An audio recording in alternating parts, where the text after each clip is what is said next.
which would be Stacey Abrams, maybe Letitia James. Yeah, Letitia James. Thank you.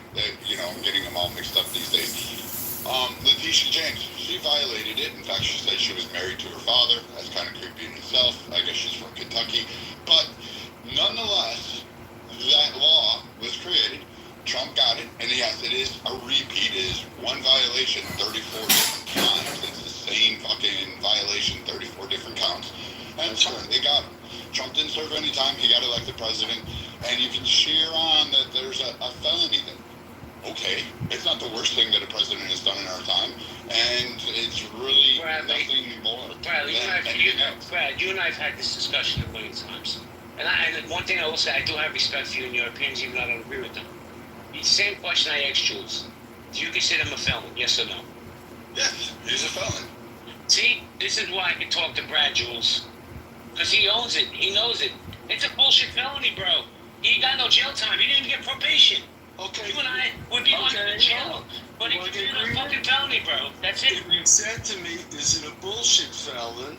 I'll say yes. You said But he's asking, was he convicted of that bullshit felony charge? And you're kind of struggling.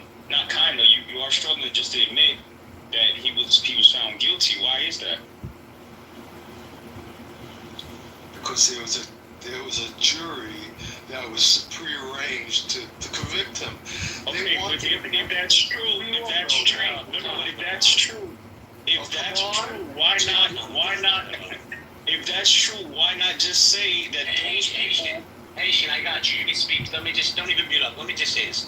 Bro, there were like 2 or 3 lawyers on that jury. You're telling me they're gonna risk their careers to put Donald Trump in prison? Come on, bro. Hey. Hold it. Jules, wait, but hold on. Wait. No, let me finish. Let me answer. I'll answer. JP, wait, no, hold on. JP can't cut me off. Listen, bro, it's very direct what they're saying, okay? They're saying that in spite of the fact that, it may have been some ulterior motives, right? It doesn't take away from the reality, okay? This is reality. They stamped on his document, right, that the case was found to have been guilty. Like, I mean, I'm really trying to understand, why are you struggling with this? Like, I want to ask you what a man is, at this point, because it's very humorous, right? Like, why not? What is it that's keeping you from? This is genuine sincere question. What is it that's keeping you from just saying fuck it? They got one. I'll answer. First, I'll answer JB's laughable question about lawyers. Do you know how many lawyers were involved in trying to get Trump? Do you know how many lawyers, how many Justice Department lawyers, how many FBI lawyers, how many of these fucking phony lawyers which went out to get Trump on it? Letitia James campaigned that she's going to put Trump behind bars when she committed crimes herself. That's number one. Let me answer Haitian, because this was bullshit. This was bullshit. They didn't get one. They could get one against you tomorrow, Haitian. You don't think they got one? You don't think they got one? What is wrong with you? It's not hard. If you were to go fill out a job application in a bunch of American states, the motherfucker would have to click the felon box. Exactly. I genuinely don't. Again, this is the problem with Trump sycophants. Yeah, that's it. Cannot admit when he fucked up. Trump sycophants. Marshall, let me jump in. Let me answer Marshall. You don't gotta answer Marshall. Let me. We'll see. But you're letting everybody. Yeah, that's right, because I think you're a serial killer. But let me say this. I have 2 lifelong Republicans on my stage right now, right? I have Brad, I have Marshall. Both of them have critical thinking in their head and common sense, right? And listen, Brad's hardcore Republican. And a former 25-year Republican. Now and another Republican right there. We're all saying, hey, man, it might be forgave you, but it's still a felony conviction. Like Marshall said, he has to check that box. But listen, you stand on your square. Vote No, let me finish. Vote for Trump in 2028 because he's going to run again. He's going to pull some crazy shit where the amendments get changed. I don't know how he's going to do it, but he's going to do it. So you got 30 seconds, then we're going to go pop. All right, good. I'll wind up saying that whatever you guys are all saying, the whole fucking country knew, and that's why Donald Trump is president again. It's not about what the country knew, it's about what a judge declared. Right. We go to court to set. I agree with you. I agree with what the judge. I agree with Trump is not God, bro. Trump is not God. Like y'all I kind of like. agree with you. I agree with you, Marshall. That's what the Trump. That's what the Trump haters like you. If you sat on the fucking jury, you do too. You would do the same fucking thing, Marshall. Lawyer in all of this world to bother to get this far was fucking Rudy Giuliani because he lied to the fucking president to a judge's face. He lied to him so bad he lost his bar license. The only lawyer in all of that fucking rigmarole to lose their law license was Rudy Giuliani because he lied, he did something wrong on the president's behalf, and he knew it was wrong when he did it. The problem I have, Jules, is that you are unwilling to tell the truth. You don't have to like the truth, you don't have to think the truth is legitimate, but it's the truth. If we go to look up those things in government records, if I were tomorrow to submit a FOIA to the New York court system for these records, I would get on government documents submitted to them. The Marshall. fact that you don't agree with this does not make it not so. It makes it what it is. And by denying it, take away all of the integrity that you could have in these debates. Well, let me jump in here, Marshall. To admit the most basic truth. Let me jump in here before we bring it back up. I got to leave at 11. I have a business call. I'll leave the group to the other mods. But I'll say this. Somebody texted me offline just now and said, man, we haven't spoken about, is ICE the start of America's downfall in 15, now it's 20 minutes. And my response was automatic. That's MAGA deflection. They don't want to talk about anything other than MAGA and Donald Trump being put on Mount Rushmore, right? That's just a deflection that they use. I mean, I had this room open for 2 hours. We were having a great conversation about ICE, and then Jules wants to come up and let's deflect because we don't want to talk about ICE and the fucked up things they do. Let's talk about Donald Trump. And then when he gets pushed back, he's like, oh, wait a second. Don't you guys see what I see? He's the greatest thing since fucking sliced bread. It's amazing to me how MAGA has drunk that Kool-Aid. Anyway, we're going to go popcorn style, guys. Hold on, Jules. I'm going to move you down or I'm going to kick you out. You got to let other speakers. You've been really centering this conversation around here for the last hour about Donald Trump. I don't give a fuck. I think Donald Trump has done some good things for our country. I think he's doing some fucked up things for our country. You brought up Donald Trump. Okay, shut up. Respectfully, man. My God. Because if I don't get fucking Cool C and he's gonna fucking kill somebody, because he's a serial killer. Cool C, go ahead. Yeah. By the way, I'm the one that I'm the one that just goes him down. Okay. Yes, he was convicted. Yes, he's not going to check that box. Okay, I moved him down because I clearly just said let's get back to the subject. And this moron wants to, another MAGA wants to stay on the fucking Donald Trump train. It's fucking amazing to me. Read the title of the room, you morons. Read it. What does it say? Let me read it for you. Hold on. It says, is ICE the start of America's downfall? I didn't put, is Donald Trump the start of America's downfall? I mean, in some way, it is true though that it is an indication of America's downfall. Like just mismanagement, right? Poor management of a challenge, right? I don't think America's going to be around past 2,000 years from now. We'll be all on the other side, so I won't, be able to say, "Hey, I told you so." But even when we look at it compared to the Roman Empire, America's a really, I would say it's a dynasty at this point, right? Haitian.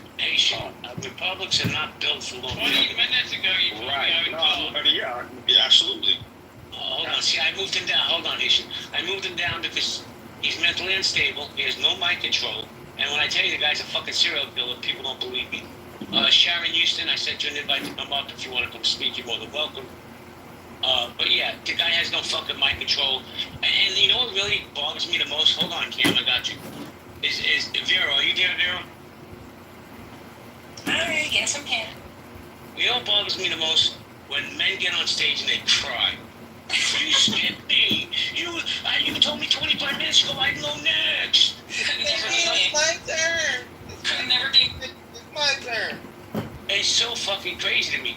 Squeeze your balls, gentlemen, and have a real conversation. But with that said, I want to go to Sharon Houston. Hi, Sharon Houston. How you doing? Sharon? All right. Cam, the mic is yours, Cam. Wait, okay, sorry, I think the mic wasn't on. Now it is. We can hear you. Okay, fantastic. You guys, I live here in LA, and I had my first encounter with an ICE agent. This is what I think the problem is. I don't think it's ICE isn't the start of America's downfall. I think financial inequity is the downfall, because it is very clear that these guys are just doing it for the money. And you know, life is it's really hard to work right now. AI is taking away jobs. Cost of living does not rise with the cost of, you know, what you get paid for a living, and people are just chasing dollars and not thinking about human beings. That's what I think. I mean, I'm right here in the thick of it. I go down to the detention center every single night. I was able to shoot some buses. Geo Group is also transporting immigrants. They're not just running the concentration camps. It's a lot of people are making a shit ton of money off of this. It's literally about money. Concentration camps, they don't look like Dachau or Auschwitz or Sobibor or Treblinka. All right, well then I guess I can't talk in this room then, because that's an absolute falsehood. Of course you can talk, but the bringing up of the analogy of concentration camps is meant to evoke Auschwitz, Birkenau, Sobibor, and Treblinka, and they're just not the same. Yes, they are. They're going to be working for 10 cents a day. Have you ever looked at a picture of Auschwitz? Yeah, I don't think they're putting people in ovens. Like, I think it's kind of... They bought incinerators. They bought incinerators. Sharon. Incinerators were purchased. Sharon. Hold on, I need to talk here.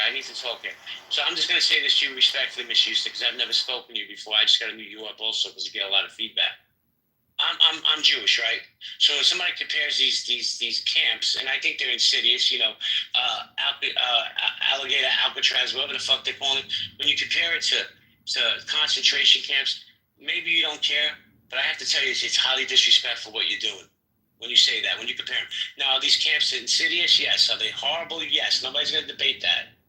But when you compare them to where 13 million Jews were incinerated, and let me tell you something. If you're going to say that they're bringing incinerators, in the link in the chat, I'd love to read that. But before we continue, guys, I have to get out of here in 5 minutes because I have a business call to do. I want to welcome Haroon to the stage, because Haroon is just one of the coolest people I know. Haroon, what's good? You're Haroon, good. are you there? I'm here. I was on the other side of the room and had my phone on the table. I'm good. How you doing? Sounds like I'm coming into some spirited conversation, and so yeah. I mean, what do you think? Started a downfall. Yeah. What do you think about that? I think the start of the downfall of America happened a long time before ICE. My honest opinion, I think that, from my understanding, and if I'm incorrect, someone can correct me. I believe with this new big beautiful bill of funding for immigration and ICE is exceeding the budget for the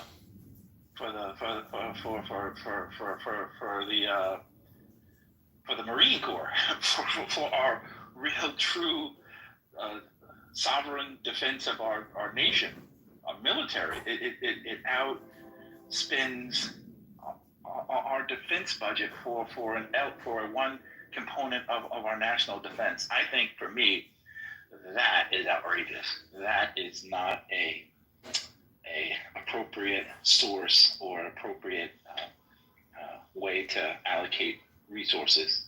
Do we need to, control the borders? Absolutely. Do we need to deport, violent criminals who prey on innocent people, no doubt about it. Do we need to deport someone who's been here for 40 years or 50 years, paying taxes, raising children, raising their family, and just, scoop them up off the street by, I'm going to call them Gestapo tactics? I don't think so. That's not necessary. Do we need to have, the military roaming through the streets of a playground where kids are playing? I think that's a bit too far, in my humble opinion. So there you go. That's my opinion. And your opinion matters to me, Haroon. I appreciate you. But I want to shout out one person specifically that's in my VIP section. If you guys don't know C.O. Brown, definitely follow this dude. He's a good dude. And we have some spirited conversations offline. He's the one that put this thought in my head about ICE. And this is why I opened the room in his honor. So, C.O., if you can come up and talk, I'd appreciate it, man. I have number love and respect for you. I got to get going in like a minute. So, other mods, if you want to bring this idiot Cool C back up, unknown 5112, be my guest. He's not going to shut up. If he brings up Donald Trump, please kick him from the room. Steve, you going to run it? Marshall, Vero? Yeah. Yep, Right. I'm good. I'll be back after my business calls. Haroon, for you guys that don't know Haroon, man, really a solid dude, man. Get to know Haroon, man. Real respectful guy. Make lots of money, Jake. That's the plan, bro. I'm here. I'm not bringing him up. That's take a directive from my authority. No. Right. Hold on, can I play that clip of the midterms are a long way away. I don't know. You want to play the clip? Go ahead, Leslie. Yeah, this is Greg Abbott. Hold up. We're gonna do lunch. You ask, I'm going to use your words. Who's to blame? Know this. That's the word choice of losers. Let me explain one thing about Texas. And that is, Texas, every square inch of our state cares about football. You could be in Hunt, Texas, Huntsville, Texas, Houston, Texas, any size community that care about football. High school, Friday Night Lights, college football, or pro. And know this, every football team makes mistakes. The losing teams are the ones that try to point out who's to blame. The championship teams are the ones that say, don't worry about it, man, we got this. We're going to make sure that we go score again, that we're going to win this game. The way winners talk is not to point fingers. They talk about solutions. What Texas is all about is solutions. In fact, I want to read you something that I received last night. That's worth emphasizing to put this in context.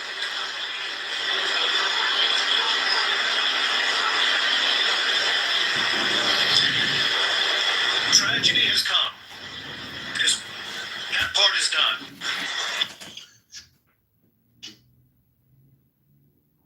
And 191 are missing and counting. And he's talking about, Friday Night Lights, football, because every Texan cares about football.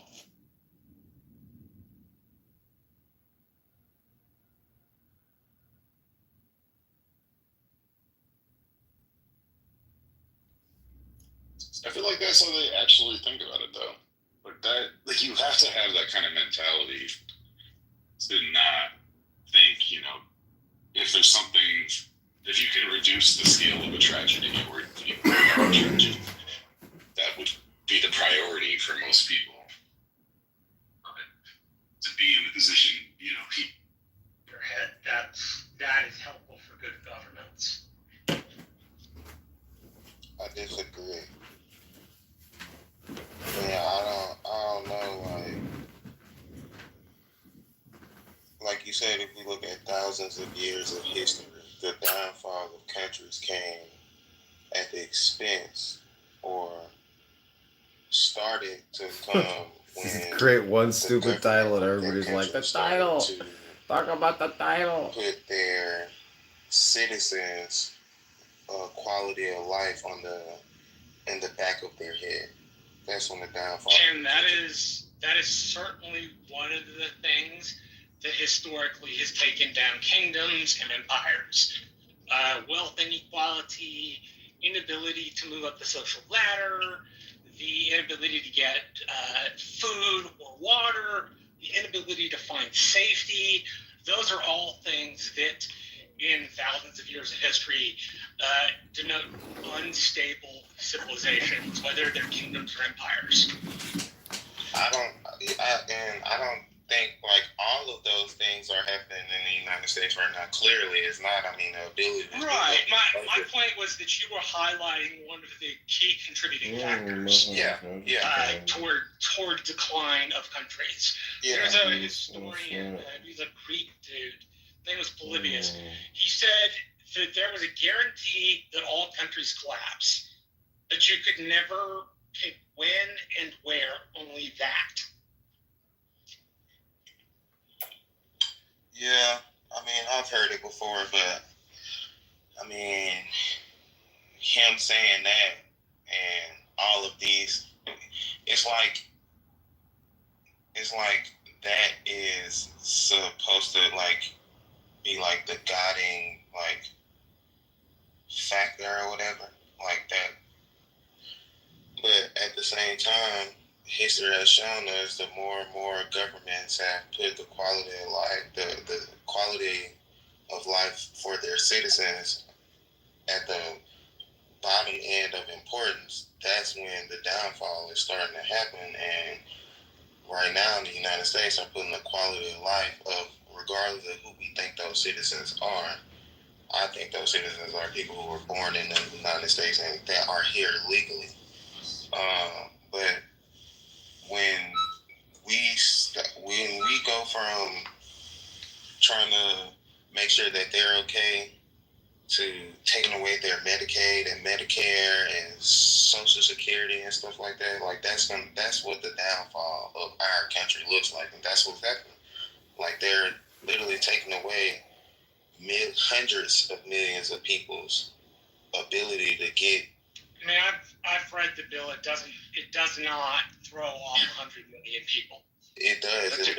It literally does. Like the country's entire population is about 360 million people. In order to throw 100 million people off Medicaid, you would have to throw most of the people in Medicaid off Medicaid, and that's not what the bill said. I agree with you. It does take away services.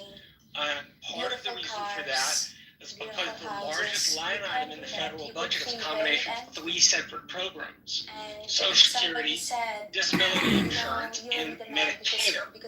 That takes about $2.5 or $2.75 trillion out of the U.S. budget every single year. And something particularly important about Social Security has been borrowed from by Republican and Democratic majority Congresses from the early 2000s to now. They took a grand total of about $4 trillion out of the trust fund. Now, they say it's a trust fund, really it's just a line in the government ledger. Point being, by 2034, it will no longer be a one-to-one payee system. It will be a one-to-two payee system. So instead of me supporting my mom and my brother supporting my dad for Social Security, it'll be me and my brother support my mom and the 2 kids next door support my dad, because Social Security will, because of the intergovernmental borrowing, go bankrupt. So you have to lift that up. The second largest expense in the federal budget is interest on our debt.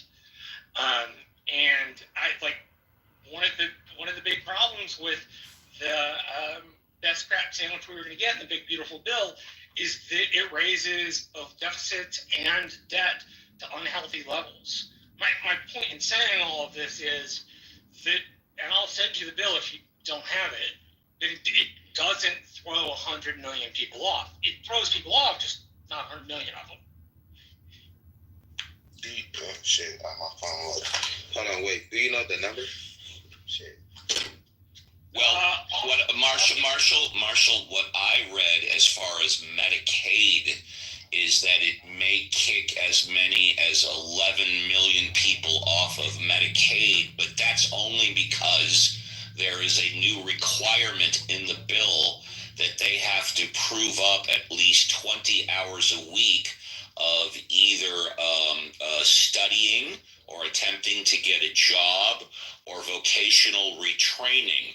As long as they're able to prove up the 20 hours, at least what the experts say, they're not going to be kicked off. But I heard the number is 10 or 11 million, not hundreds of millions. I don't even think there are hundreds of millions of people on Med. There are. We gotta stop watching MSNBC and that's the number for Medicare. Not to believe that's the number. There's no 100 million on Medicare. There's no 100 million, hundreds of millions on Medicaid. None of that is occurring. What you stated is patently false. Are you done? Apparently you are, because you've just said face. Are you done? Brad's a person who works in that space. So when he That's right. When he tells me that, if I can't. He's being honest. Okay, well, tell you what, sir, since apparently, at least you're giving the impression that you know and we don't, how many people are on Medicaid? Give us the number. Listen. No. I'd like, before you continue, sir, before you say anything else, because you said our numbers are wrong, give us the number. I never said your number. Okay, please continue then. The number I was asking for was something totally different, my guy. Like, that's what I'm saying. Like, stop trying to. Okay, well, obviously I didn't hear you. What were you asking? Again, so what are the numbers for? You gave me the numbers for the people that was on Medicare. Now, what about Social Security? I think the people on Social Security are about 50 million. I'm just going by memory, about 50 million. No, what about the people that's coming off of Social Security? You mean that are going to be kicked off of Social Security? Why are we becoming crowdsourced Google? What's going on here? Like, we don't need to be doing research. Well, it's a legitimate question. My answer is I don't know. Do you? About 7.5 million. 7.5 million out of 50 million. Okay. That means 50 million, so we're kicking off a good. It's 7.5 million estimated, just depending. I think in 2023, I'd have to look it up. It's about, I'll just give it a round number, 8 to 10 million people are collecting Social Security. So even those numbers are way off. So the 50 million number is way off? Yes, all of your numbers have been way off. Like, I don't think you understand this. I don't think you understand how either of them work. I've only ever said one number, so all of my numbers are off. My one number was off. Brad, I just checked Google for whatever it's worth. I said 50. Google says 73. I thought it was closer to 50 on Social Security. I'm sorry, I thought you were asking for SSI. I apologize. We have to realize, Ken, that the greatness of this country is not built on SNAP, Medicare, Medicaid. You know what I mean? I don't understand what you're trying to say. I just I'm getting really confused. Those programs are not ending. They may get more rules and regulations, might get reduced a little bit, but they're not being eradicated, right? I just think when we start taking away some of the quality of life benefits for our citizens, that's what's going to end up being a hindrance, because a country is only as good as its citizens, and if everybody in your country wants to leave, then you don't even have a government. You don't have a country, because your government is ruling or governing no one. And sir, that's a reasonable take. I disagree with it, but it's a reasonable take. As soon as you start taking benefits away from your citizens, you're lowering the quality of life. I can appreciate that. I respectfully disagree with it, but at least that take is reasonable. So there's a couple of problems here. First, this problem has been existing since the 70s. About Social Security. This has been an ongoing problem. The reason you're having your feelings tugged at you right now is because there's a guy in office who's not going to face a third term. And there are some Republicans that are just like, we've wanted this for decades. Decades, I'm telling you. They have wanted to basically overhaul the way the Social Security funds are working.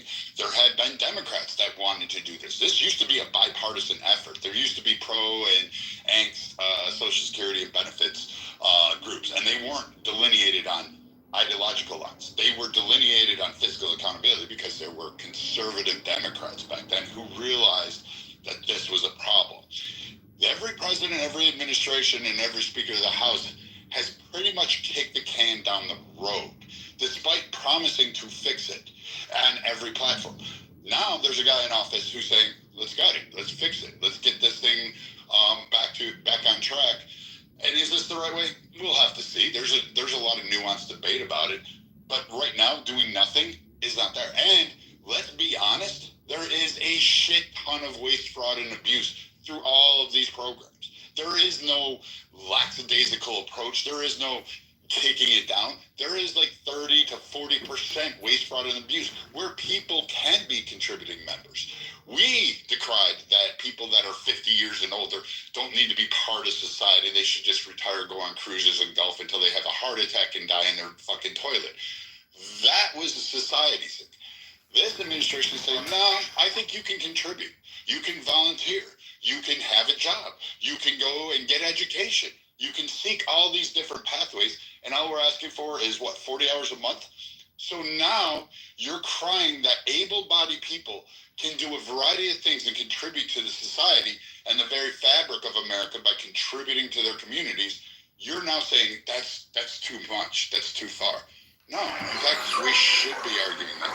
There is a lot of seniors out there. There is a lot of people that are 50 years and older that have a wealth of knowledge to teach you and to show you. And the fact that you just think you're going to get your information off of TikTok and, think you're cool or use whatever fucking AI tool of the week is, I'm gonna tell you something. There's a big difference between knowledge and wisdom.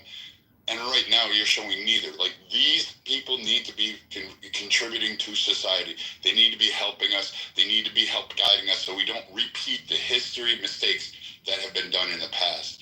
And if you don't want to learn from them, fine. Then sit down and shut up. Somebody else will. Brad, small correction. It's 80 hours a month, 20 hours a week. Yes, I do. I mean, we Americans, man. We are builders and makers and innovators. Like, we just have to get back to it. That's what made America what it is. If we want to work, I mean, if you're a real American, I don't understand. Like, I want to work and build stuff and get stuff done. I'm not. Isn't that the goal, to have better jobs, better good paying jobs, having the ability to start your own business? Isn't that the American dream? The American dream is not being on a social safety net. That should not be the goal. I understand that some people fall onto it, and it should be there for those, but we should be motivating each other to achieve kind of not low hanging fruit. I don't know. That American dream has kind of been put aside right now. America is a country of consumption. It used to be production. Now it's consumption. We consume it online. We take our jobs. We ship them, parts of it, outside of the country, and then we take those. We buy them back, and then we do something with it. We're consumers.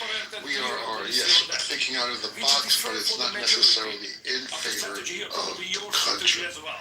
So after you get 2 or 3 generations into that mindset, it's already off track. But Derek, that's your perspective. But for whatever type of job category that you're in, but the type of business that I'm in, I'm seeing that there are a lot of shakers and makers in this country. There are building construction workers, people who own these massive companies that really get stuff done. They get overlooked.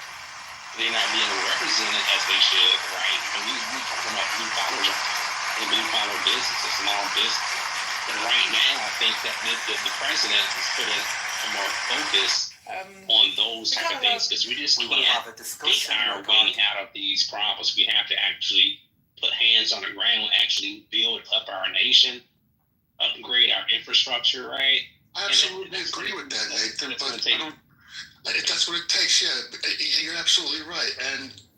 But is it actually for or from or out of the country?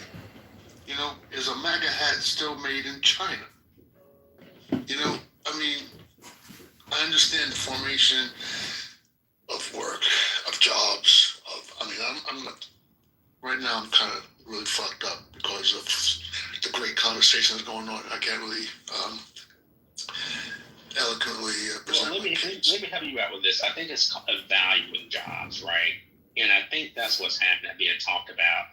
And I think it's a fight between white collar, blue collar. That's always been going on, right? Who should we value? Should we value that white collar job, that secretary who gets paid 6 figures, or should we value that construction worker, give him 6 figures to actually, and I think that's the real conversation was happening. Yeah, but isn't it both? Because they're fighting over who job is more valuable than what. They're both valuable. The last time that you were able to take a blue-collar job and actually generate wealth and have it to be able to pass down was like, I think economists are saying like around 1974, 75. That was the last time where you were able to walk out of high school, go down to, I'm going to pick an old place, Bethlehem Steel, and work the steel factory and be able to go buy a house in your early 20s, sit down and have money, have the savings, be able to do that.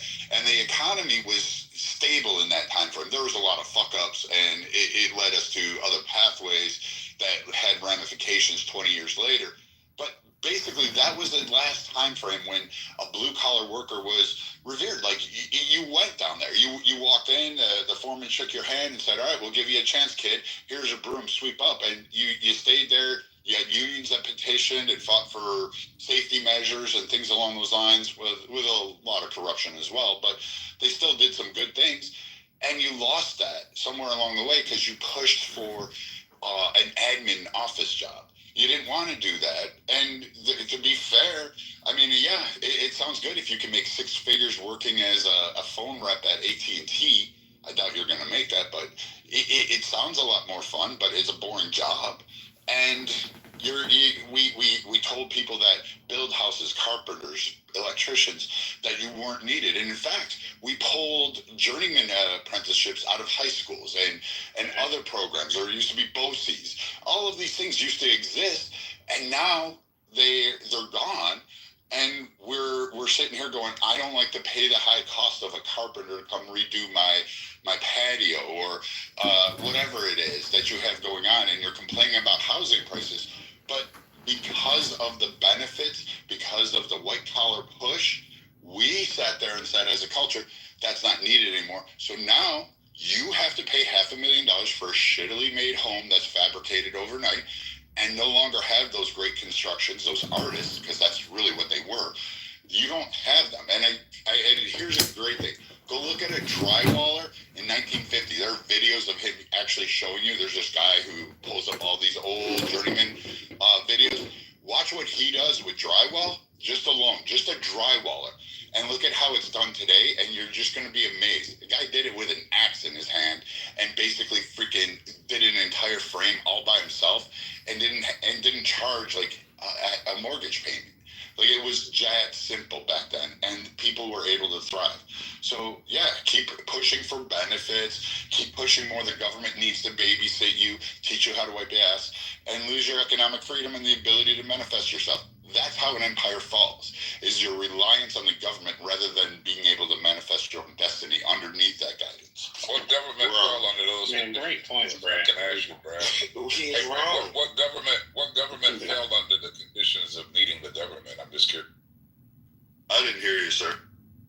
I was saying, Brad, you said that the last part you said was that that's how governments fall by needing. I mean, that's how countries or whatever fall because the people need the government too much. Which country was that? That was Rome. That was the Ottoman Empire. That literally was England. Hold on a second. So you said Rome fell because it was the Roman government?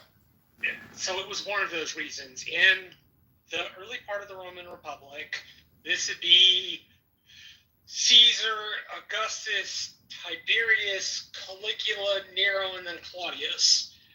They had people on what was known as the grain dole.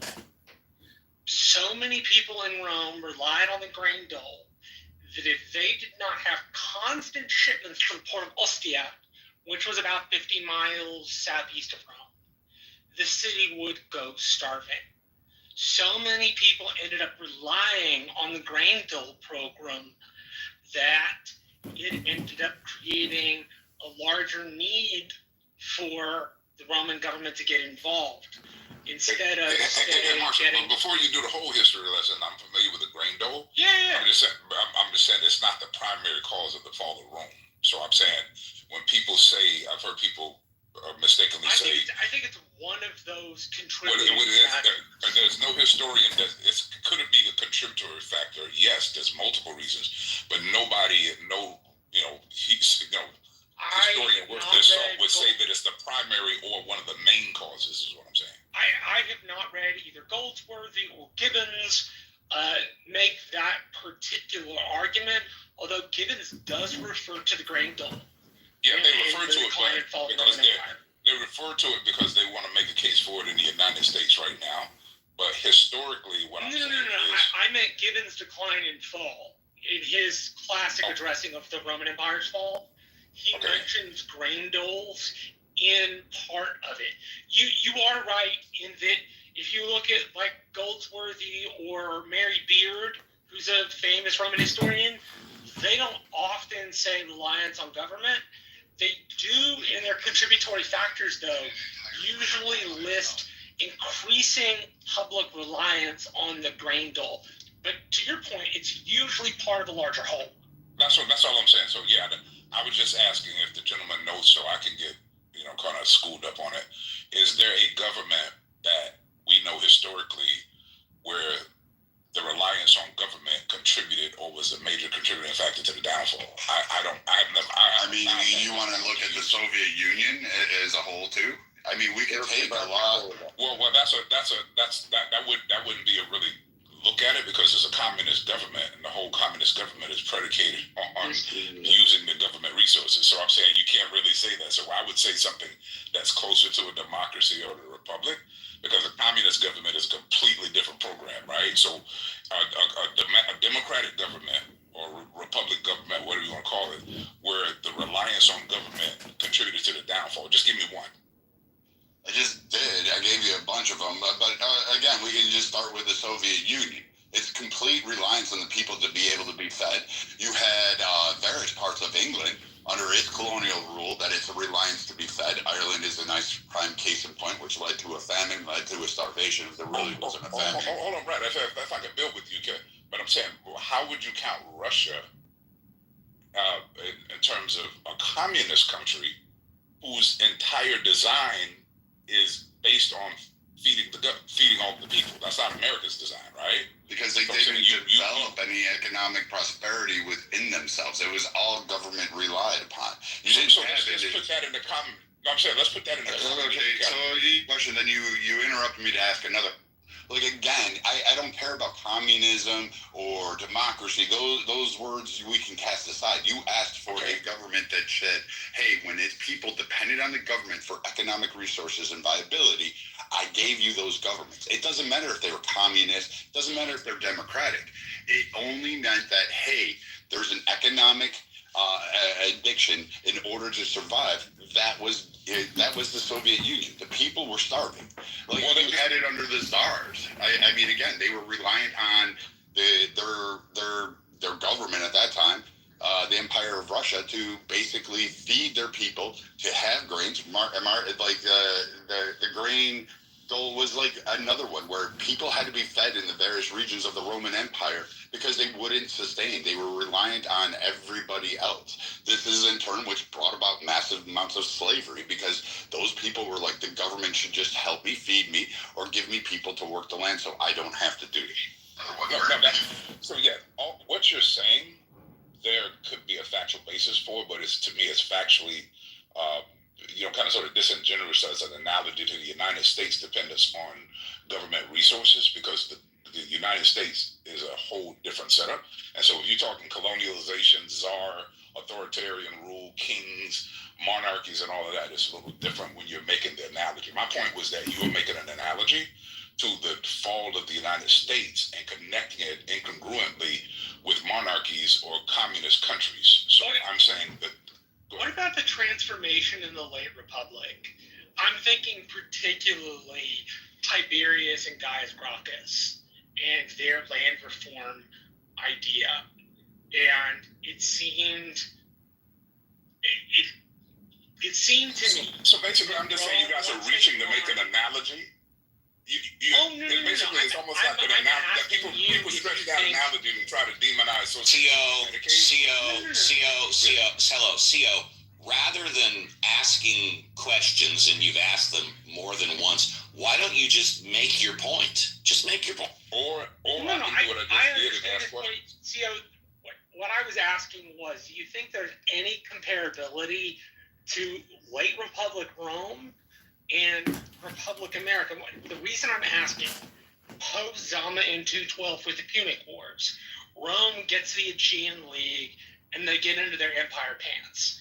And it seems to me that one of the characteristics of the late Republic and its dysfunction was empire eating up Republic in a parasitic fashion. Since you seem fairly learned about Rome, it's why I'm being this specific. Do you think there are any comparisons to late Republican Rome trying to deal with the fact that it's becoming an empire with America's Republic? If so, why? If not, why? I think it's a good question, Marshall, without getting too poetic about our Roman history, bravado game, because we all, took a class or two. More so, the Rome was just overextended. They're trying to colonize the whole goddamn world. They had political instability, changing of times, and a lot of different things were happening. They're trying to invade everybody. So they just had too much. They bit off more than they could chew. So if you want to make an analogy, if we're trying to bomb Beijing, defend the war in Ukraine, bomb Iran, and deal with police the whole world, and tariffs here and there, and do individual taxes on every country, I think the analogy more so would be we're spread too thin and have a lot of dysfunction in each one of the government departments. And I just wanted to add this, and I'll cede it back to you guys. When you guys are talking about Constitution, to me, the Constitution is for whatever it's worth. We're having all this conversation is about which one of the dysfunctional branches of government or departments is not working good, and everybody makes it about immigrants. Immigrants don't put a lot of financial pressure on the government, right? So that's a sensational issue, I think, that kind of sort of, I don't even want to go there because it just goes down a rabbit hole. But the purpose of the Constitution is to set up a framework for government, right? As you all know. And to identify who has the powers for that framework, with the goal being the rights of the people. So I just wish all of this pro-American talk would be pro-Constitution, which is the framework for our United States. So we can argue whether it should be this much for Social Security, whether we should use this healthcare system, or so forth and so on. Those are supposed to be the beautiful parts of government. Where I think we should concentrate some conversation at least is the imbalance of powers, where the executive and the legislative branch and the people's houses should be all equally represented. A tax on those and on habeas corpus, the rights of the people. If we're talking pro-American, our government is not about, well, Joe Biden killed America or Donald Trump did it. No, our government framework is supposed to withstand whichever president, idiotic or ignorant or not, does it. Because the government of the United States is never about the president. It's supposed to be about the country. So when we're sitting here talking about, did Jimmy Carter destroy it or is it Trump that destroyed it? No, the fact that we're talking about a president destroyed America is the problem, because the Constitution is built to withstand the ignorance of people making a bad decision so that we can recover from that decision. I'll land there, but I do you remember what Lincoln said about bad presidents? I don't. Please remind. Please remind me, Marshall.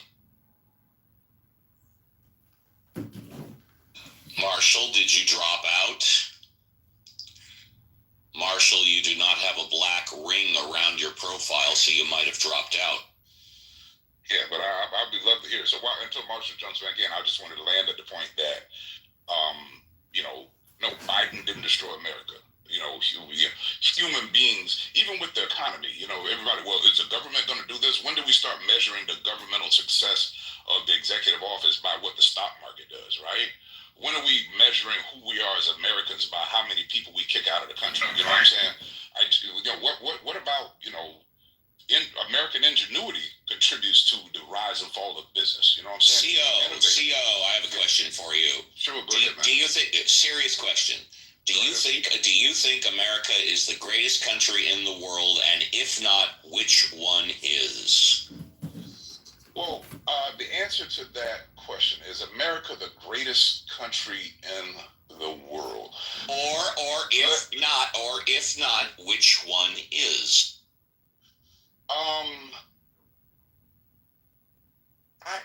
That's a real good question, Steve. I think. Well, that's why I asked it, baby. Well, goddamn it, go you son of a bitch. Hey, listen, I like you. I think America is a great country, and I know a lot of people get into the emotional side of different countries that might have different things. Until you live in another country, you really don't understand. But I think that's a very good question, man. Put it this way. America is as good at its ability to maintain the framework and stay moving towards its North Star. So that's why I think we're getting lost. Not based on cycles and presidents, but rather American people focusing on maintaining the integrity of the framework, which is making sure. So we're in an unprecedented time. If you guys want to talk monarchies and czars, where the president doesn't have any responsibility for anything he does to the country. That's never happened. I don't think George Washington or Thomas Jefferson or Lincoln would have signed off on that bullshit. You know what I'm saying? Where the Supreme Court says, do whatever the hell you want to, you're not responsible for anything. So I think there's certain things that are unprecedented in this current era that, again, for me, pro-American, is the Constitution is the basis for which we exist as a government. If we're not maintaining the Constitution, which includes amendments, right, then we're going left. The people are always going to change. So people are like, well, the level of poverty. Nah, man, there was a whole lot of poverty in England. There's a whole lot of poverty in all these European countries. There's a whole lot of poverty in Asia, a whole lot of poverty in Africa. So the poverty thing ain't really the issue, right? America promised people to get an equal day in court if something happens and there's a discrepancy. So I think the way that we're approaching America, we're starting to argue about the wrong shit. If there was any discussion of what's taking America, it's that its people have lost their freaking way. I would agree. One of the problems we got is we are losing our culture. I would say it's almost on its way out. But another problem we have is... Isaac, I'm sorry, man. I want to listen to you, but your mic is garbage. Yeah, Isaac, your mic is garbage.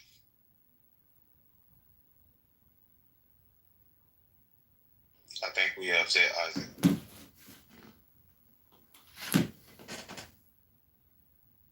Well, I mean, there wasn't anything personal. I don't, it's yeah, just no, there's nothing personal. The modulation was garbage. Hang on, let me do a reset.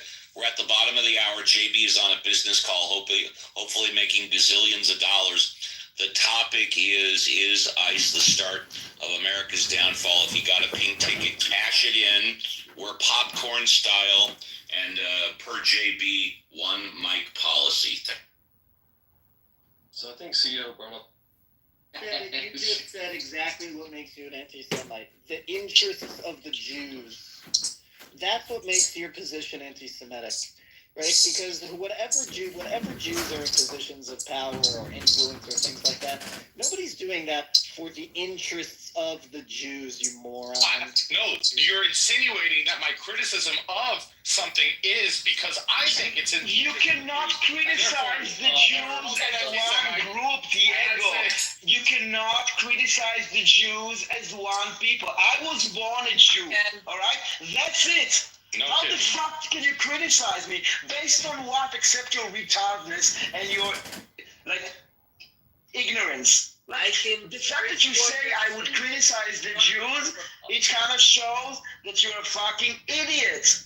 Okay, so I ask you, don't be an idiot. Actually, Caleb has got a good point. I mean, you are pro-individuals, right? So why, if you are able to understand economics and philosophy and whatever through the lens of individualism, do you insist to just put a whole group of people, however millions of them they are in the world, under the exact same umbrella? Okay, agreed. You wouldn't hold on. You wouldn't, like, as a Catholic, be put under the same umbrella that some priests are pedophiles, right? And you wouldn't want to say for people to assume that all of us who are Catholic are pedophiles. Why? Because that would be very stupid. Okay, so then Daniel is not a Jew; he's just an Israeli. No, I'm a Jew. It's like me saying, I want to criticize the Diegos of the world, okay? It's as stupid as this, okay? You're born a Diego. It doesn't mean that all Diegos are as idiots as you. You understand? Me and Caleb were born different places, we're different people, and all Jews are different. So what the fuck is wrong with you? Diego, I think you should start advocating. So when people were protesting the Vietnam War, did they hate the Vietnamese? Was that because they hated the Vietnamese? What do you mean? A little bit. Can you elaborate?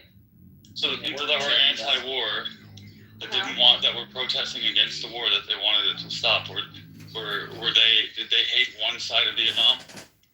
What's the connection to the topic right now? I'm not sure. The grouping of people, I guess, but I don't understand. Well, right, but that's what I'm saying. No, listen, you can group of people based on if people have the same education or coming from the same place, yes, you can group them together in a way. But people that are Jews, or like black people that are everywhere, each one has their own education or their own upbringing. You cannot bring them together. I can say something about Israelis, okay? For example, because we have something similar. We have education system, yada, yada, yada. Honey, you're very loud right now. Yeah. Diego, do you advocate for DEI against Jewish control? Oh, the point I was getting at was basically there are people, there's plenty of people that are protesting what's going on in Gaza because they hate the Jews. And there's a lot of people that are protesting because they don't like what's going on, period. Well, if they really didn't like what's going on, if you have like empathy only for one group of people and zero empathy for the other group, then it's not really about empathy. Because if you are calling, I will explain. Because they are not saying peace. Or they're not saying like the only thing that will actually end the war, which is like release the fucking hostages, right? They're not going to say Hamas surrender. They're saying no. They want Israel to basically stop the fire, give up the hostages, and let Hamas do this again and again and again. So tell me, how is this peaceful or humane or empathetic or any of this? Hamas to do it again and again and again would fall under the first category of people that I mentioned. That wanted to. No, but the people that are calling for a ceasefire, like try to use your brain. Like, what does it actually mean, the ceasefire? But what he's it saying means is that Hey, Lou. The people that are campaigning against the quote-unquote genocide in Gaza are ill and many times mal-informed about what is going on in Gaza. Okay. Like, you're concerned about the people that have joined in with the anti-Semites that want the Jews destroyed, and they just like agree with their propaganda. Hey, well, if so many people agree with them, I guess propaganda is a path to truth. Like, that's your questioning to us, Lou. Why don't you go fucking investigate what is actually going on there and tell me whether or not it's a systematic destruction of the Gospels? The point I'm making is that, hold on, do you not hear me speaking, dude? The point I'm making is that those people, may they be ignorant or retarded, it doesn't matter. Then they're not anti-Semitic if that's the framework that they're up. Yeah, they're just useful idiots for anti-Semites.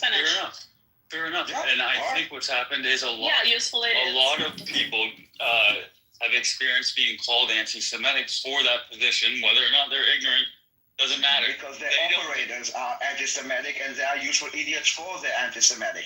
If you are going and you are chanting like Nazi slogans without knowing that you are saying Nazi slogans because the person that is operating you or that is giving you all this information is a Nazi, then yes, you are useful idiots for Nazis. At the end, you are spewing anti-Semitic that there are bullshit. people who don't hate Jews that have been called Jew haters, and this is why I think it leads to people where, like Diego, anti-Semitism is not regardless.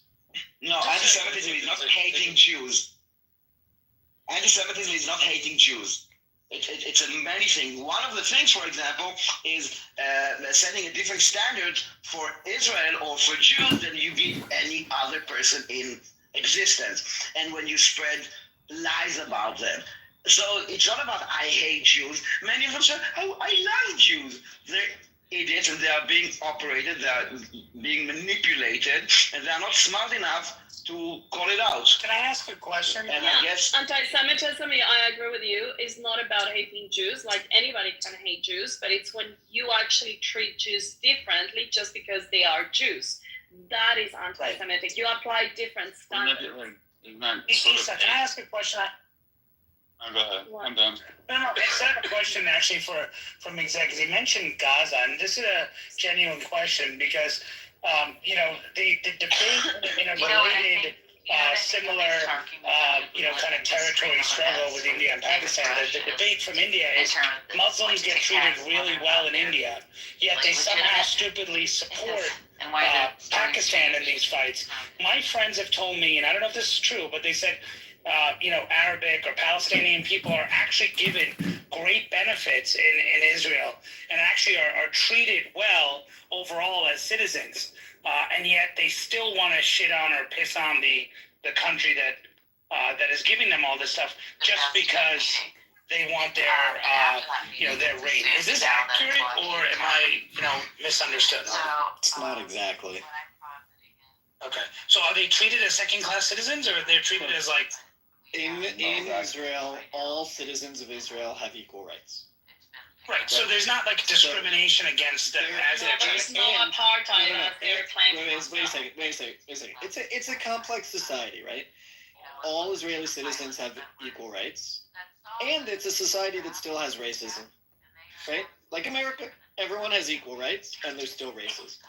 But are Palestinian citizens of Israel?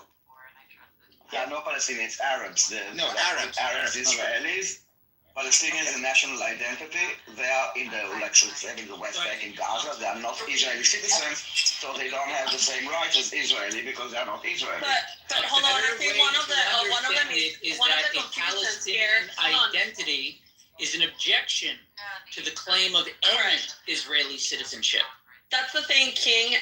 So Palestinian, think of Palestinian almost as a different nationality. So if you're Palestinian, you're not Israeli. Now there are a lot of Muslim Arabs in Israel, and those Muslim Arabs, or Arab Muslims, they have access to exactly the same education. They can run for office. They have the passport. For any position. And everything that they could be prime minister, they could be president, they could be a supreme judge, they could be anything. Hold on, just the last thing. If anything, they have got additional privileges. Like, for example, all Israeli Jews are forced or mandated to join the IDF. They have to do mandatory military service. Now, the Muslims, Arabs, they don't have to unless they want to. It's voluntary for them. Because Israel is very mindful that this goes, let's say, against an ideology that they might hold, and that would go against their own principles. So they don't force them to join the IDF.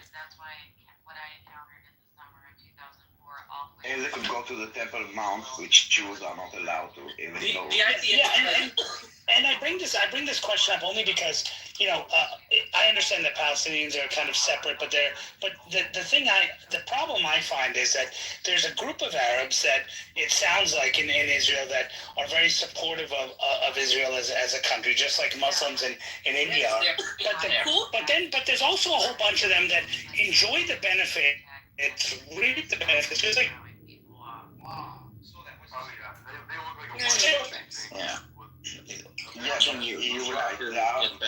Some of those people are even in our parliament that are basically, even though they're in the Israeli parliament, they're advocating for the Palestinians, like Ayman Uda and like others. Like there are Arabs in Arab parties in the Israeli parliament that are basically very much anti-Zionist, but this is democracy. You will not find this. There are Jewish parties that are anti-Zionist. Yeah, but we're not talking about that right now. We're talking about the Arabs and the Palestinians and if they are against Israel or not. And what I'm saying is that they can be elected with an Arab party to the Israeli parliament and yet be against Israel. Yeah. But I agree with you. But the not everybody who gets elected has to be a patriot, right? True. Right. No, it's not about being a patriot. It's about no. It's not about being a patriot. It's about being a parliament member, an Israeli parliament member, and saying after 7th of October, Gaza won and Gaza will win again. That is not being a patriot. That is being a traitor. But yet you are allowed to do this because it's a democracy. And those religious people, I don't know any religious, like Jewish religious, that is in the parliament that is advocating against Israel. Yes, they are not Zionists. But they are not like advocating for the destruction of Israel or for like the creation of Palestinian state instead of it. Well, that's true. But there's still that's true. But and then Naveen, are you back? Yeah, I'm here. Okay, and then you have the Palestinians, for example, that are in the West Bank. And the West Bank is a complex area because it's a place that has zone A, B, C. One zone is it's zones and they're not like clearly divided. They're all mixed with each other, right? And so I don't know if you can explain, Daniel, what is zone A, zone B, zone C, but one zone, the zones of one are controlled by Israelis, the other zones are controlled by the Palestinian Authority, and the other zones, I don't know what it is, but yeah, the Palestinians there, even if they're mixed with the Israelis, they don't just get to have an Israeli passport or be called Israelis, right? So they're not the responsibility of Israel. They actually, I think, and correct me if I'm wrong, but the Palestinians have actually a Jordanian passport, is it? Or something like that? Jordan is correcting them? No, but how is it more the West Bank? Can you explain? Oh, he left, but can you re-explain so I can... Zone A is controlled by the Palestinian Authority. No Jew or Israeli is allowed there, mostly because of security reasons, because they will be slaughtered. Zone B is administered like civil by the Palestinian autonomy or authority, whatever you want to call them, and it's controlled militarily or like defense-wise by Israel. And Zone C is both civil governance and security governance by Israel. So it's like B is the one that is like half-half, A is fully Palestinian, C is fully Israeli. And it's all like basically it's everything. You can basically kind of mark the entire area with C, and then do like islands inside of it that are B, and inside of that there are islands that are C. So it's kind of like very complex, and this is why you have a lot of checkpoints, because in order for you to go from one zone A to another zone A, you need to go via zone B or via zone C. And this is why they have to go through checkpoints. And this is what you hear a lot about, those checkpoints. So the B is Palestinian government, but Israeli military. Israeli security. Yeah, okay. Yeah.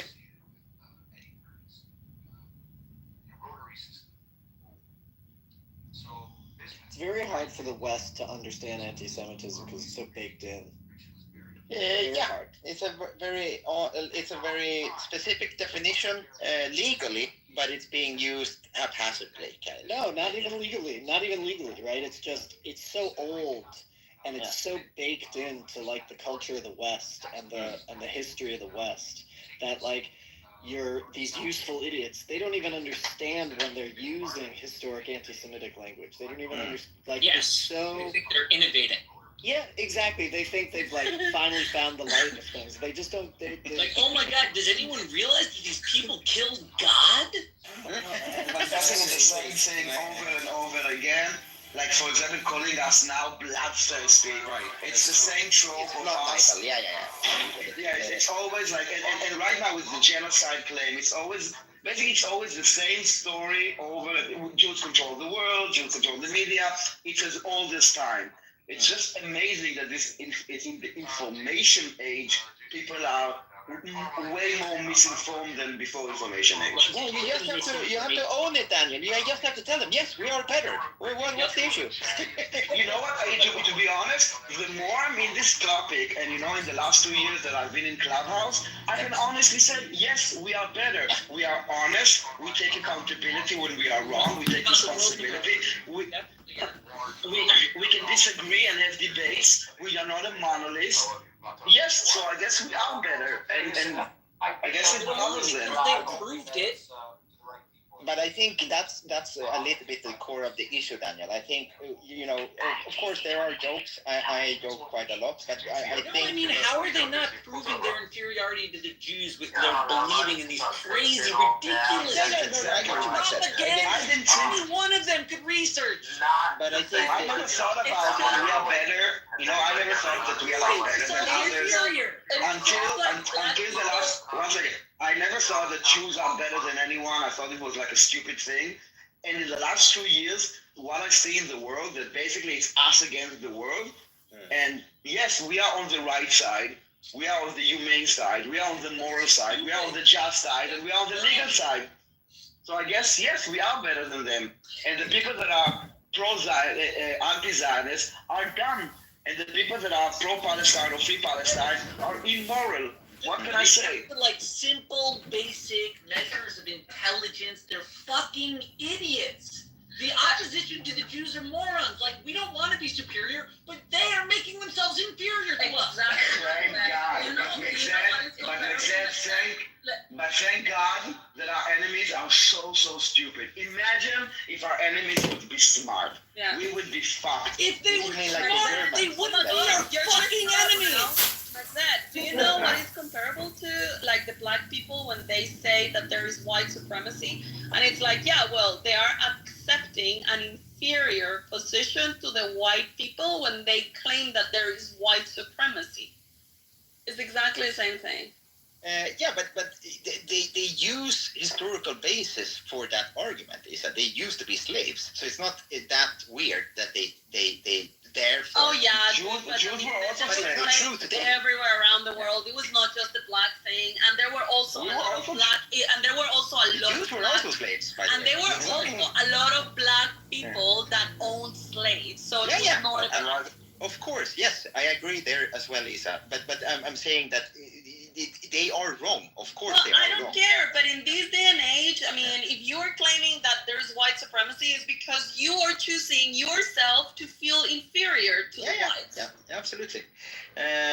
Absolutely. But I think again, like you can criticize a person for their actions, but I think when you're generalizing too broadly, it kind of negates the point, right? Yeah, well, but the funny thing here is that it's not the whites claiming superiority to the blacks. It's the blacks saying actually that they are in an inferior position than the whites. It's not the Jews claiming control or claiming superiority. It's all the other people placing the Jews in a higher special category. Yeah. Because when you are a victim, you don't need to take responsibility and accountability for your action and for your basically misfortunate. You can always blame others. This is also the Palestinian narrative, was always being the victim.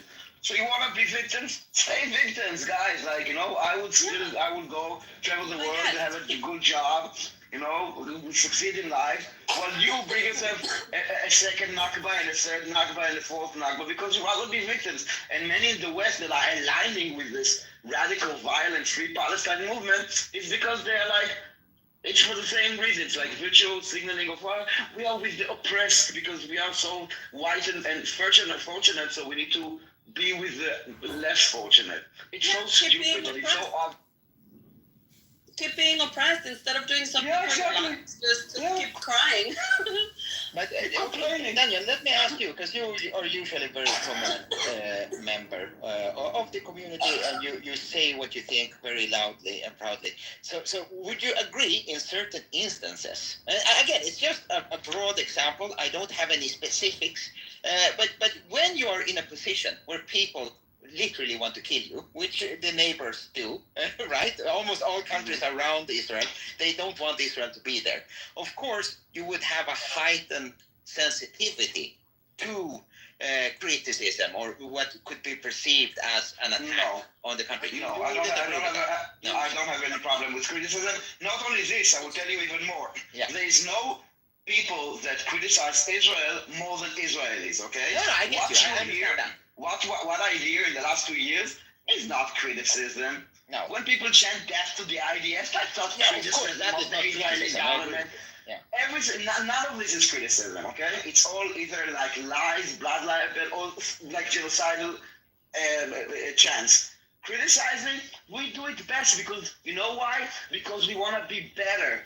We don't want to say, we didn't make a mistake. No, we want to say, there was a mistake. Let's understand why there was a mistake so it doesn't happen again. What would be an For example, rapes in the IDF, okay? If there's a rape in the IDF, okay, we would not cover it up. We, as Israelis, want to expose it. Why? So we make sure that this will not happen. Exactly. And this is a different mindset to them, because for them, and I say them as a general board, they would never admit any wrongdoing, any mistake, anything, nothing. Because they think that if they don't say it, it doesn't happen. And you know, someone told me, like, look at how many rape cases are in Israel compared to, like, I don't know, Egypt or like Gaza. Yes, because they don't report it. Not because it doesn't exist. We actually report it in the media, like in courts, like you can go and make a complaint without being accused yourself. This is an open society that wants to be better, that wants to improve, that has accountability, transparency. Sound like a bunch of punks. Just push them around. Like what? Punks? Punks. Wait, so Daniel, what about that guy you was bragging about? I just came in, but that guy was bragging about raping all those Palestinians. Where is it? I don't know what grape is. You can say rape. We are not 6-year-old. And you know, dude, listen, the amount of shit that we hear from people, like constantly 24/7. So he cannot tease them and said I rape people. Like literally, like anyone should use their like little brains that they have and think that if someone rapes someone, would he go on TikTok and say, yeah, I raped like kids? No, it's bullshit. It's teasing. It doesn't happen. This guy, really? Oh my God. Are you okay? Did you just come? Did you hear rape and you came? Wait. What the fuck is wrong with you? You just saying he's lying. Are you okay? Are you okay? Are you Just to let you know that Musanda is is disabled. He's a Musanda? Of course. He's an African. That's why. He's a disabled person because he's African and he hates the Jews. So Isa, we have ears. We have ears. We can hear that he's retarded. The fact that he. Shut up. We heard how he. Shut up for a second. Idiot, shut up. He asked me a question and we got an answer. Musanga, shut the fuck up. First of all, Isa, yes, we hear that he's a retard because he asked me a question and he got an answer which actually makes 100% sense. But for his mind, because I tell you what, most of this is projection. Their society is like, yeah, let's go rape people and let's make fun of it because it's okay because they know that nothing will happen to them. So, mister, in Israel, if you rape someone, you fucking go to jail. And if you fucking admit it, you fucking go to jail.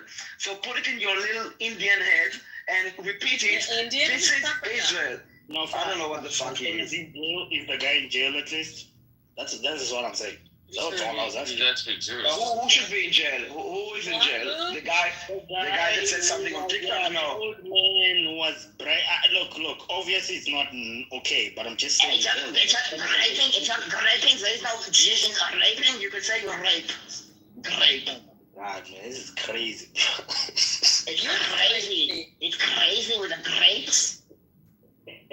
Yes. Are you crazy? Are you alright? Yeah, I hang out with Anderson, but him defending this thing, what is crazy? Are you alright? I'm not defending you, fucking retard. Listen, retard. Go fucking open a book. Try to if you have a question when you listen, try to bring your try to bring both your brain cells when you listen. Okay. Wait, honey, you're I'm like those. Those retards. Like this fucking. I don't know what shithole it comes from. Where probably rape is like, hey, let's go rape some people because we know who's the rapist in the West, you know. So just stay in your shithole and don't come and rape people in the West. They said that. Fine, man. I don't know. I would expect you to say it was wrong what he did. I expected you to say no almost under You expected me What's going on with you? You're losing it. Because he's a retard. Yes. I don't give a fuck what you cockroach expected. I don't care. I don't give a fuck what this cockroach wants and expects. You ask the question, you don't. The fact that you listen, cockroach, listen. Hold on. I want to say something to the cockroach. Listen, cockroach. If you ask the question, but you expect a specific answer, and when you don't give it, when you don't get it, you left like a 3-year-old idiot. Then, to be honest, why am I even engaging with you? Daniel, read the chat.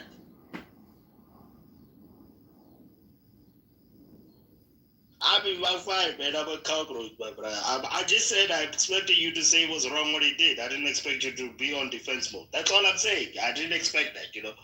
Did someone grape you? This is why you are like trying to make it so. This is why you're trying to normalize. I'm trying to understand why do you try to normalize grapes? Because this is something that happens to you. This is something that happens in your family. Israel arrest Harvey Weinstein prior to all of those years. What? Let's go back to the conversation. We had like an intelligent conversation. Try to keep up. Let's go. Okay, let's go back to the conversation because this cockroach is getting on my mind. Guess what? He's almost best friends with Rambleson. Who is Rambleson? Rambleson. I don't know. Who is giving him no, don't give him a mod. Don't. Oh no. Okay, we actually had like a normal conversation until this grape came. No, it's fine. You don't have to give me mod, man. I wasn't fighting, my guy. I just want to know, why didn't you attack Harvey Weinstein before? Why did it take all those people to expose him, and then that's when he got you it? Say that's all Weinstein or Epstein? What? Now it's Harvey Weinstein, the Hollywood producer. He said he wanted Israel to attack the Hollywood rapist. I don't give a fuck about him. Epstein? Yeah, no. Let's talk about it. Let's talk about it. Hold on. What about Bill Cosby? Yeah, fuck Bill Cosby. He should be like, yes, the I want no. Let's talk about Black. What about this? Yeah, but guys, none of them are African. They're African American, not African. I didn't say. I don't give a fuck. I think that basically anyone that is a rapist, regardless of their skin tone, should go to jail. Harvey Weinstein did the. But Danny, what if he's a really sexy rapist? What if he's super hot? Then he would probably be raped himself in jail if he's so sexy. Would you like to know? It's like a. No, if he's sexy, then he would probably be a victim in jail, which is fine. Yeah, makes sense. Is it though?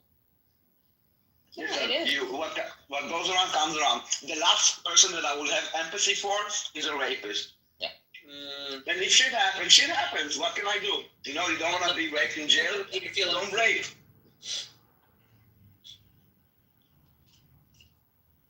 What was the name of this guy? The Iranian. Have you guys seen any of the Iranians fucking the app? No, I think they're all bombed. They're all no. It's just that they haven't had. Well, I understood that they were taking away their internet access, but I haven't. For 3 days. I haven't. It was like Camille, for example. Let me see, Camille, if it comes. But even the internet down was like for I think like almost 72 hours, not more than that. Well, I don't know, but I haven't seen Camille and some of the other guys. And I'm wondering if they're okay. No, I don't care about Soren. Soren disappeared long before this. But Camille and A, they were in Tehran during the bombings. And I haven't seen them. And I'm just wondering, I hope that they're okay. They probably are okay, but... Interesting. We don't know. I know that I don't know. Anyone could be suspected as being, I don't know, a spy or whatever, especially if they were very paranoid afterwards. Yeah, but these guys were good guys, I think. They were very critical of IRGC. Which, and that in Iran? No. Yeah. Well, that is a dangerous thing, to criticize the IRGC from Iran on social media. If you're not careful, I mean, with VPNs and whatnot. Anyway, I was just wondering if you guys have seen the Iranian guys, because I haven't. I mean, they could be afraid, because they went into like the IRGC kind of, after they understood how much the Mossad was infiltrated, I think they got very, very paranoid into like basically accusing anyone for anything. Could be. I have no idea who those guys are. Well, yeah, I mean, it's just an easy excuse to round up people and accuse them of shit. Yeah, and most of the people would be okay with this. It's like, every time those Palestinians kill someone, then they would say, it was an IDF. It doesn't matter if it's like a 3-year-old kid or a 9-year-old grandma. It was IDF, and it was okay. So that's fine. Yeah, same thing. Like today, for example, today 2 Palestinians murdered a guy outside of a supermarket, and they said he was an IDF soldier, and he wasn't. It was just like a security guard. Where? In Israel today, 2 Palestinians went into and stabbed the security guard, took his gun and shot him point blank. And they were and then there was a soldier nearby that heard the gunshot, and then they killed them. But no one condemns it. They would say for them and any Israeli or Jew is a legitimate target. Either it's IDF or they call us settlers. Since it's a mandatory military service, they assume everyone is a fighter and everyone is on duty. Yeah, but even if, listen, I saw a demonstration, I think, somewhere in the United States on 8th of October, and basically there was a guy there praising, there was a demonstration, they were praising Hamas and saying that all those people that were abducted or killed were all settlers and colonials and deserve to die, even the babies and the kids. So it doesn't, it's not really that it's about IDF. It's basically, let's be honest, it's okay to kill Jews. It doesn't matter what's the reason, if it's occupation. But they're being taught, we've seen, I don't remember because it was a long time ago, but the first time that you guys shared with me the documentary that speaks about the children being indoctrinated through the TV shows, which I found to be very, very impressive. That's what the TV shows is showing. It's they teach math to the children. I'm talking about the West. Isa, I'm talking about the West. Okay. Yeah. This is happening in the United States with open, fake. I will show you, the clip of, on 8th of October, few demonstrations in New York, and I think maybe it was Washington. People, basically saying we are part of Hamas, and all those people that were targeted were all, settlers and deserve to die. Just because they're Jews, basically. It wasn't white people, right? It was probably Muslim. No, actually, black people. Blacks? I can give you his name even. I have his name. And there's also it's not a Muslim name. Richard or what dog does had in the fight? I don't get it. Hate. And ignorance.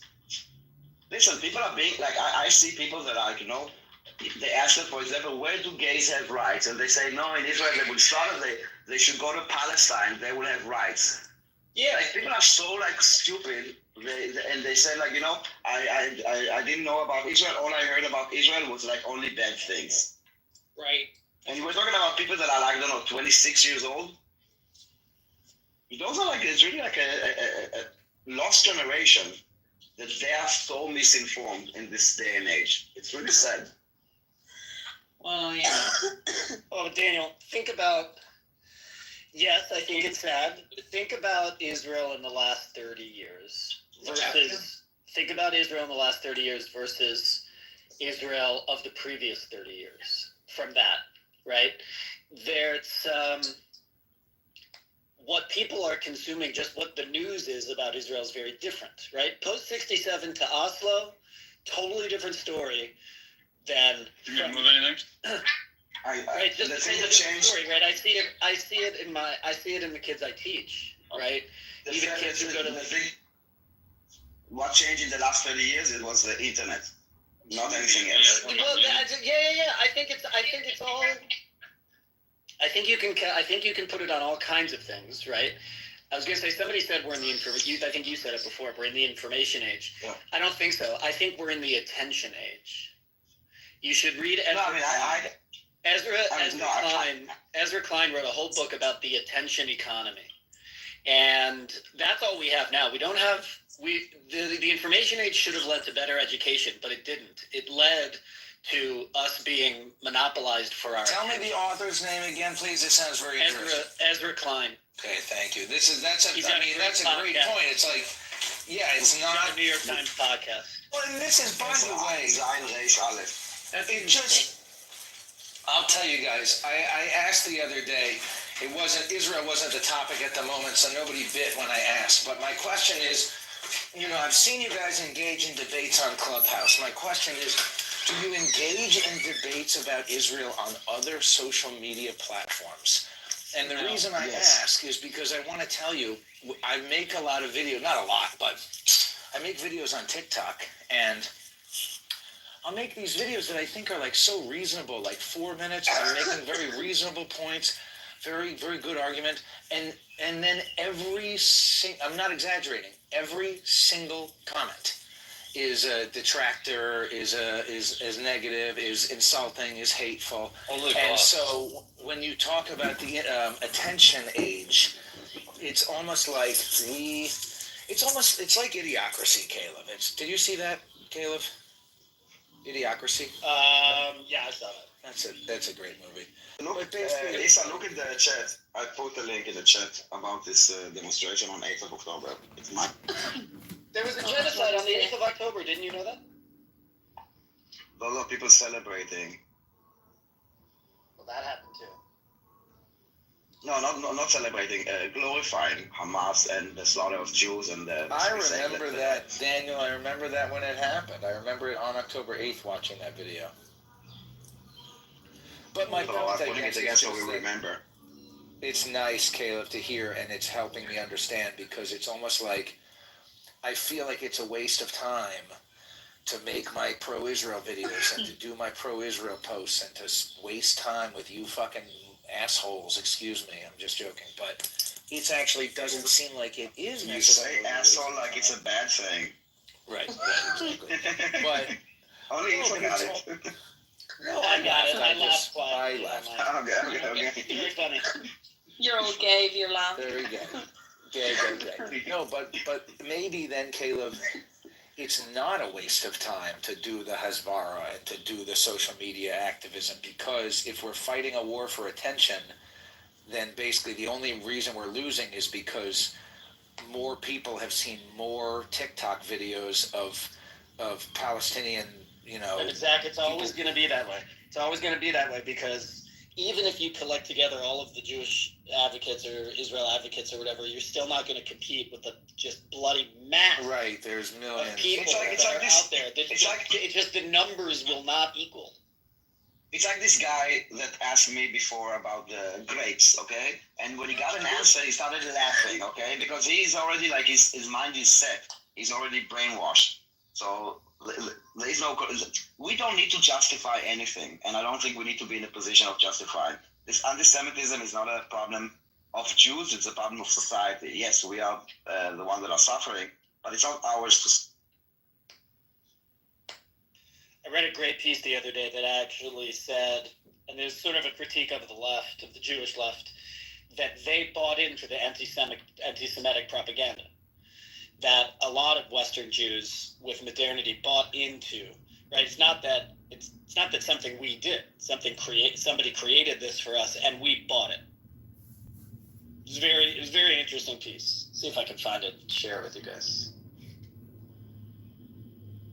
It's disturbing how many conversations, I mean, there's different levels of people that you think you know, but I have had several conversations with people in the real world who I have known for years, who all of a sudden are saying, I mean, you guys were saying this 25 minutes ago when I was in the gym, but like Daniel said the word bloodthirsty just when I wanted to say the word bloodthirsty because, and they say, I'm not against Jews, I'm against Zionists, but didn't the Jews do the Bolshevik Revolution in Russia? And it's like, so it's literally identical to Hitler's argument. Like you just coincidentally happen to agree, point for point, with the man. He makes some good points. I don't know, it's just like, damn, I didn't know that it was that deep. There, I found that piece. You can put it in the chat. It's really, really good. Well, that's why, anti-Semitism doesn't actually ever go away. And it has to do with, propaganda and information and misinformation. Information is always subject to misinformation. That's, what makes it information. The delineation between it and the stuff we don't want to focus on.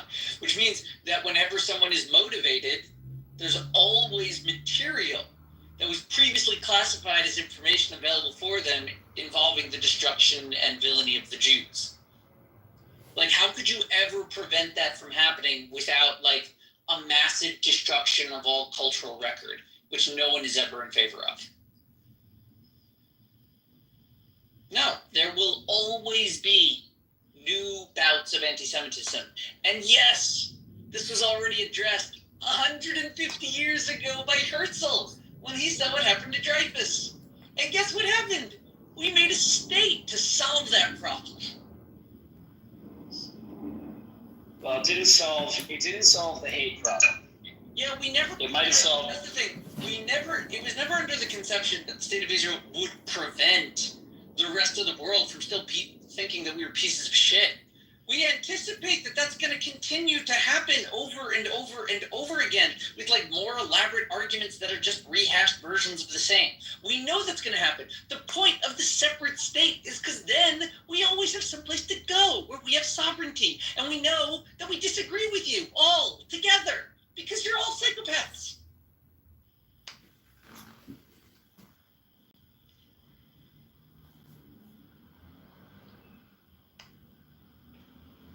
What if we had a thing, Daniel, what if we had graffiti that was here's how crazy radicalized I've become. Kahana was right and Leibovich was right. What if they were both right? Both, yes, I was just I don't know his move. Do you know Leibovich? No.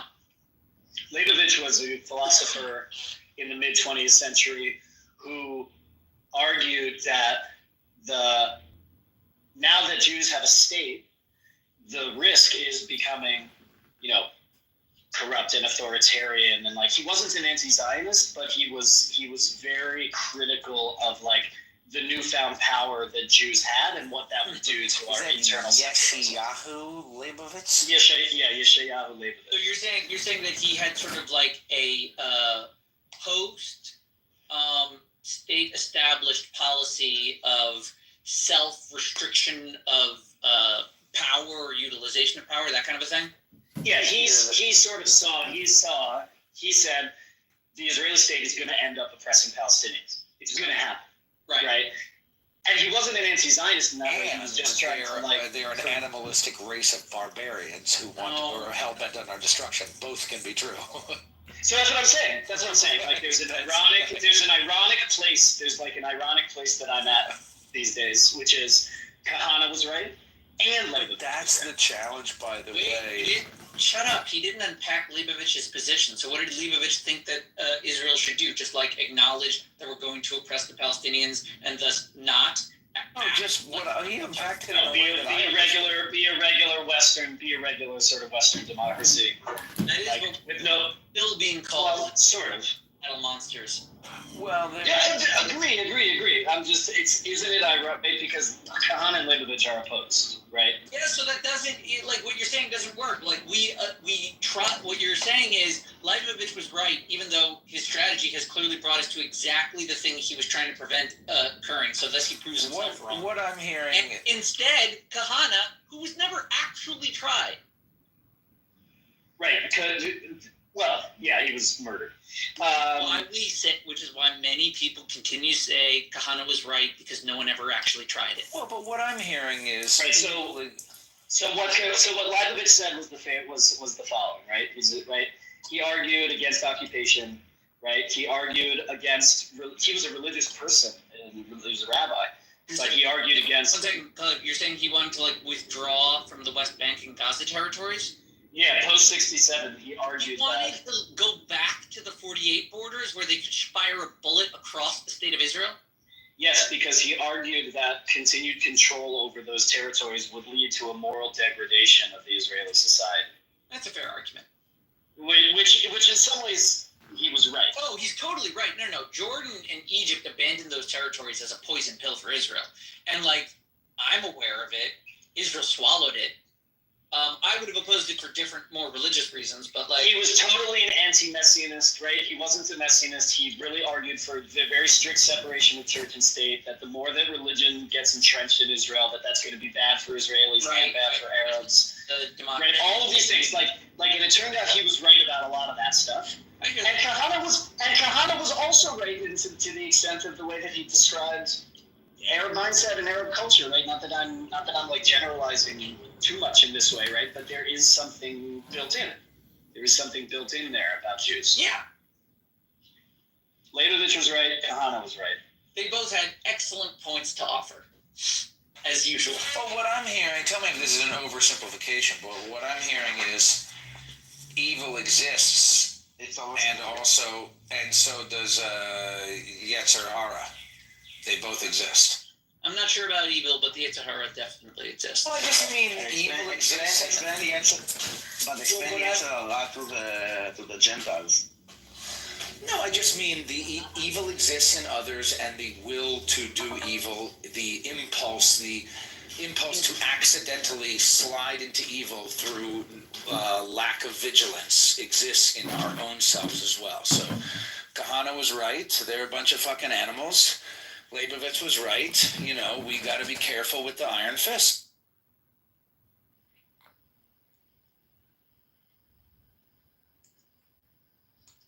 No, but you guys needed a rabbi to say if the Muslims are animals? I'd still say that, militaristically, right, under the simple geography, it doesn't make sense to give back those territories, not completely. You'd have to occupy them at least militaristically.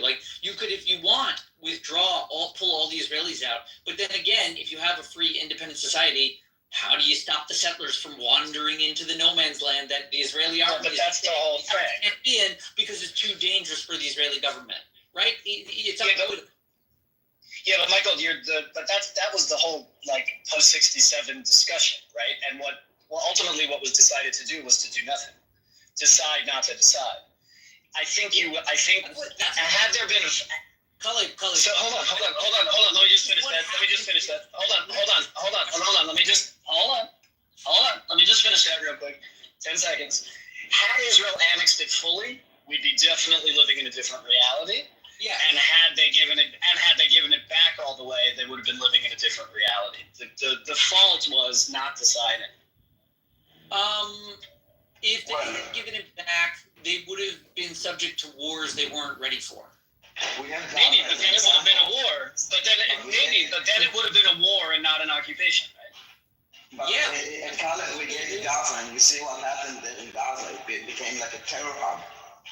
Yeah. But we're talking in the context of 1967 politics, and right, there is no Palestinians, there's no terrorists in that way. There are Arab armies, there are countries, right? That's what we're fighting against in '67. We're not fighting terrorists per se. That's the point I wanted to underline. The military justification for maintaining, at the very, very least, even if you wanted to forcibly remove every Jew within the West Bank and Gaza, maintaining military control, even doing that, in a democracy, right?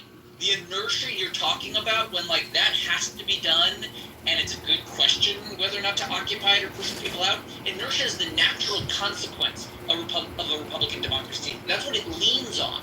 It leans on the time and bureaucracy and slow deliberation that time affords. When you're in a state of war in Israel, you gotta think way a lot more like fucking Kahana. See what I'm saying?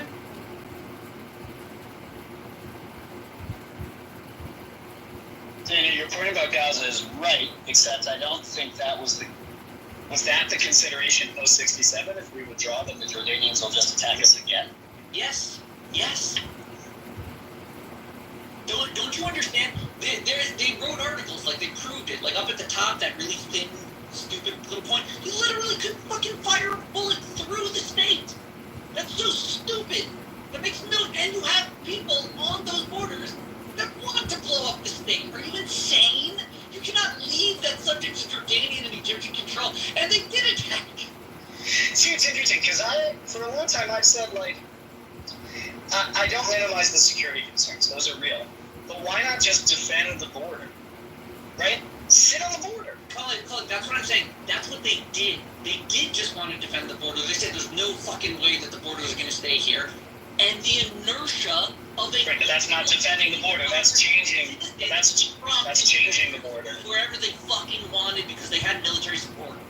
Yeah, but that's changing the border. That's not defending the border. Yes, that wasn't decided by the government. That was something the government had to react to because they had citizens that were free enough to do it. And they don't give a shit about the government. They want to occupy the hills of the Holy Land. And the government is good enough to protect them. Why? Right, well, that's why... Goddamn hill. Right, well, that's why those people are not Zionists. They don't care about the government.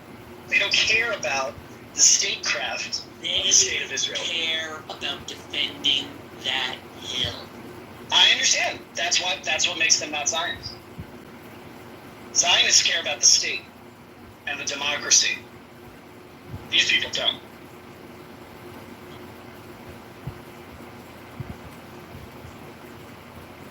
I don't think Ben Gvir and Smotrich are Zionists. Certainly not. But you're missing my point.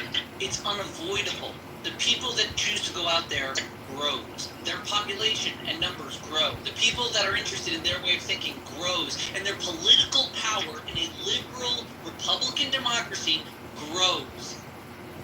Right. I guess what I'm suggesting is, had the settlement had Jewish communities in the West Bank not been created, right?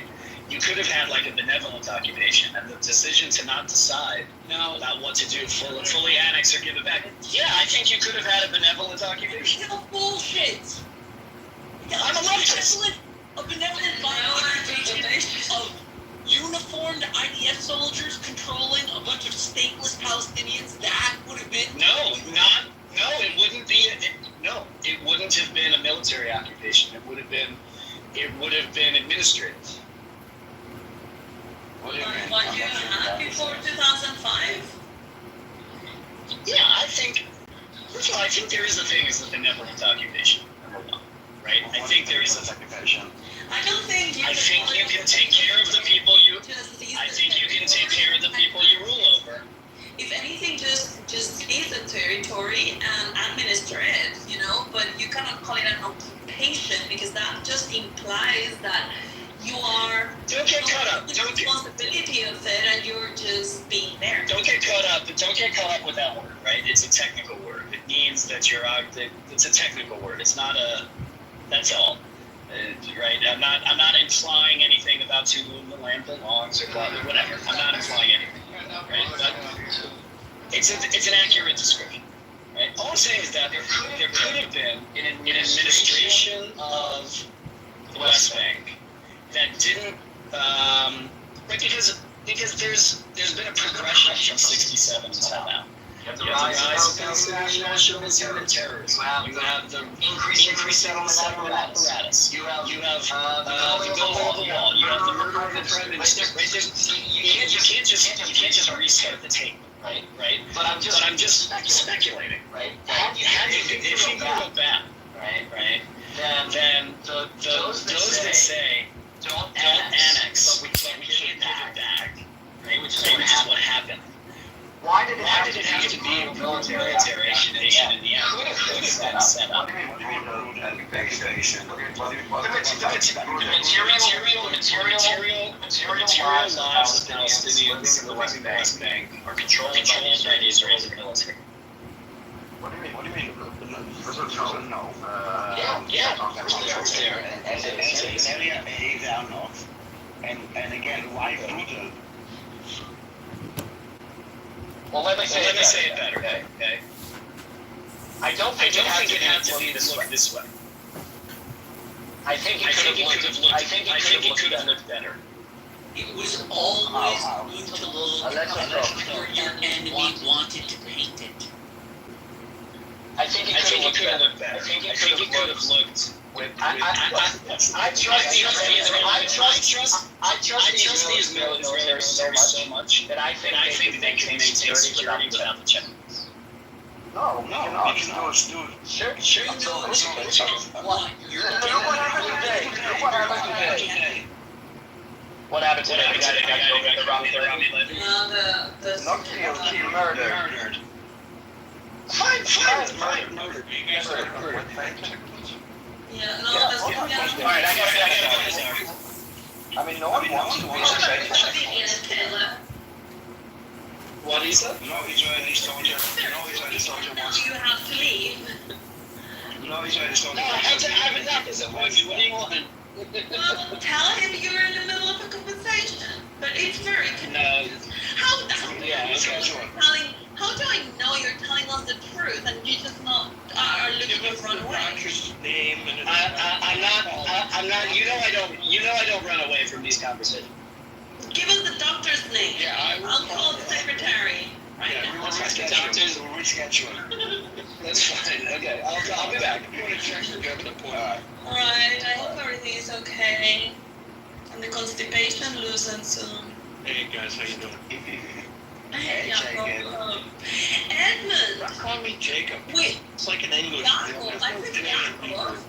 I said Jacob. I said Jacob. I know, Jacob. You honor us with your presence from all the rooms that you're streaming. You're choosing to hang out with us. Streaming? I don't stream anything. What makes us... Not you, Edmund. To Edmund. Oh, I think you said What makes us so interesting? We moved on. I don't know. Oh my god, look who's here! Oh, we left. Masri. Hey, Masri. Oh, who's there? Masri! Masri, come on up. You guys have had the same conversation for like multiple years. Oh, guys, it's good to see you. Hello, hello, Ayakova, Daniel, Lisa. Just hold on, Edmund. Oh my god, everybody. Edmund was in the middle of a sentence. What were you saying? You were saying everything we say is meaningless and we've said it all before. No, what I'm saying is, I think Caleb, it's a me problem. Why am I even having this conversation? So, if you finally recognize that this is like a holding cell for insane people who just like to repeat themselves every single fucking day, you know, as a recorder, it gives me a lot more peace actually not being involved in these conversations and just listening. So, I want to thank you all for doing the heavy lifting. Thank you all for communicating. You're very welcome, Edmund, and thank you for honoring us with your presence, because from all the rooms that you're streaming, you chose to spend time with us. Right. 5 different. We're only 1/5 friends, and 5 other souls can't be valid in your life. If you want more wealth, more happiness, more love, I encourage you all to find more Poisson. Thank you. And also, see who is. Oh, she left. Oh, she's there. Daniel, our favorite mailbox, is here. Oh, thanks. Yeah. Usually mail.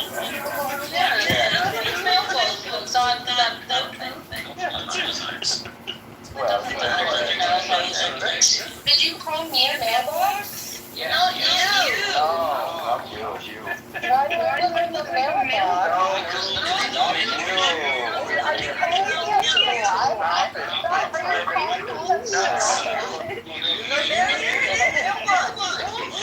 If he's flattered. You know what's going on out of this? What is What is it leaving? Yeah. If you hurt my feelings in the third world country. No. Actually, we tried for months to hurt her feelings. It's not happening. What's new? Well, Yaakov, I'm not really following the news because I just follow the headlines, but no details because I have been in so many troubles at work and house, so just personal things, but once I pass them, I will follow. You caused trouble at work? I thought you were the solution provider. Well, I'm a troublemaker after all, you know. Inside of you. Thank you, Yaakov. I do appreciate it. I miss talking to you, you know that. Yeah, I know. Your family's good? Yeah, everything is fine. What about yours? Yeah. You know. Oh, don't make the conversation gay. Oh, no, it's not. No! Wait. So,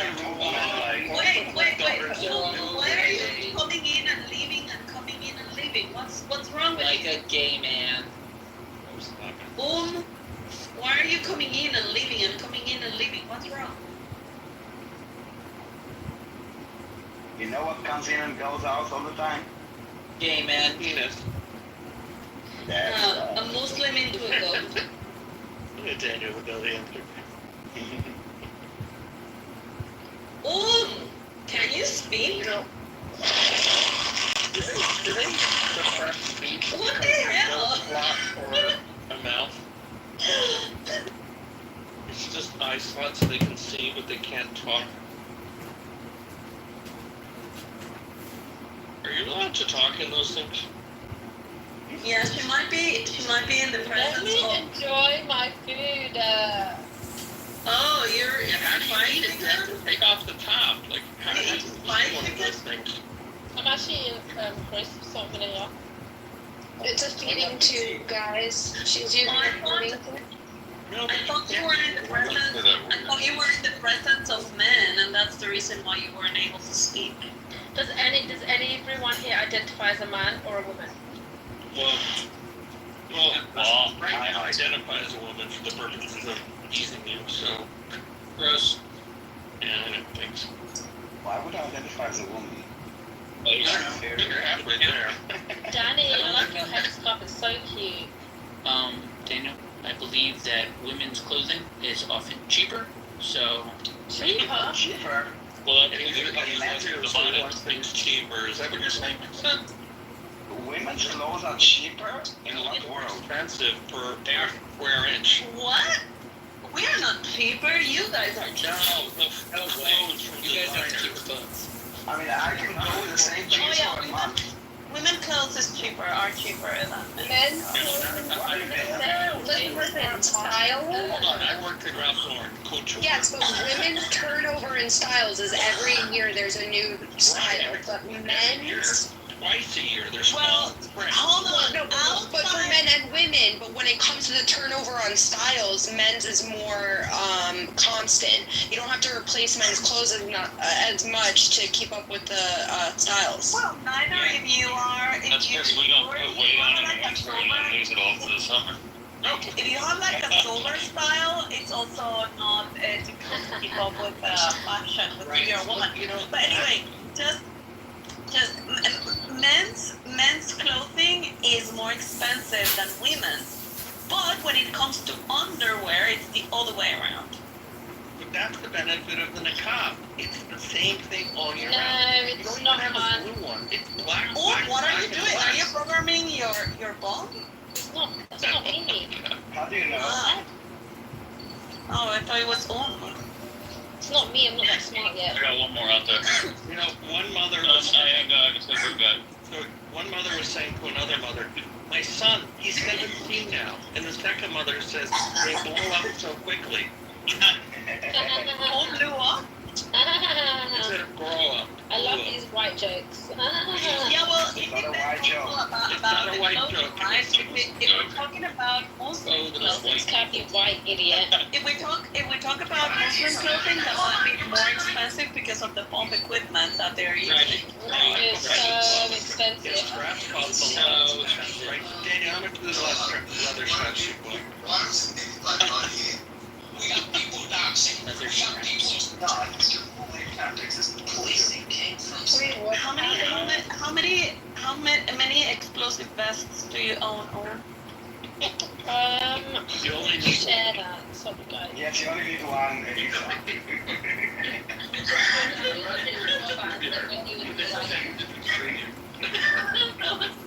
When you had the IDF, you already thought about it, so it's okay.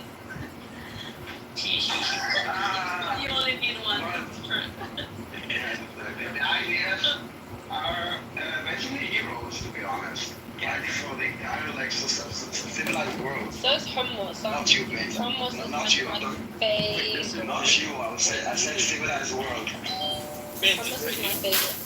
Hummus? Hummus.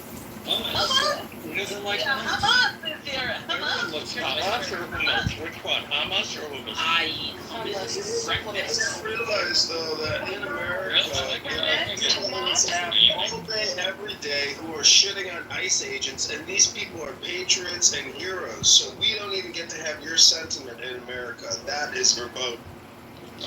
Verboten. Oh, Verboten. Verboten is one with an American accent. Verboten. Oh my god, your penny's here. Oh my god, that's Nazi language. Don't use It's verboten. yeah, it's verboten. Verboten? Ja. Verboten. I'm particularly sensitive to that kind of language. Verboten. Yeah. Verboten? Verboten. I was sensitive, but not anymore. Yeah. It changed at a certain period of time. You know, I came from a house that we basically never had any German products. We never bought like any German car. Really? My parents did the same thing. For And then trauma? you brought on the Why? German boyfriend Yes. with your family. Yeah. You boycotted? Trauma, yeah. You No, it wasn't. boycotted it. Yes, it was a boycott, in a way boycott, And now but it's you like a love personal it. boycott. Not that I love it, but we made I mistakes. think Like, it was very common. Yeah, it would be a very miserable life having to stay angry at something like this that you cannot control. it wasn't anger. It wasn't anger. It wasn't anger. It was about not seeing it in your face, basically. It was too traumatic, like, you know. My Yeah, grandmother well, I was get it, but ultimately, this is the thing, and this is what I think I still admire about the Jews, even if, I mean, these things happen, right? Which is like, okay, we cannot do anything about the past. We are going to take responsibility of our future, and we're going to handle it in the present, you know?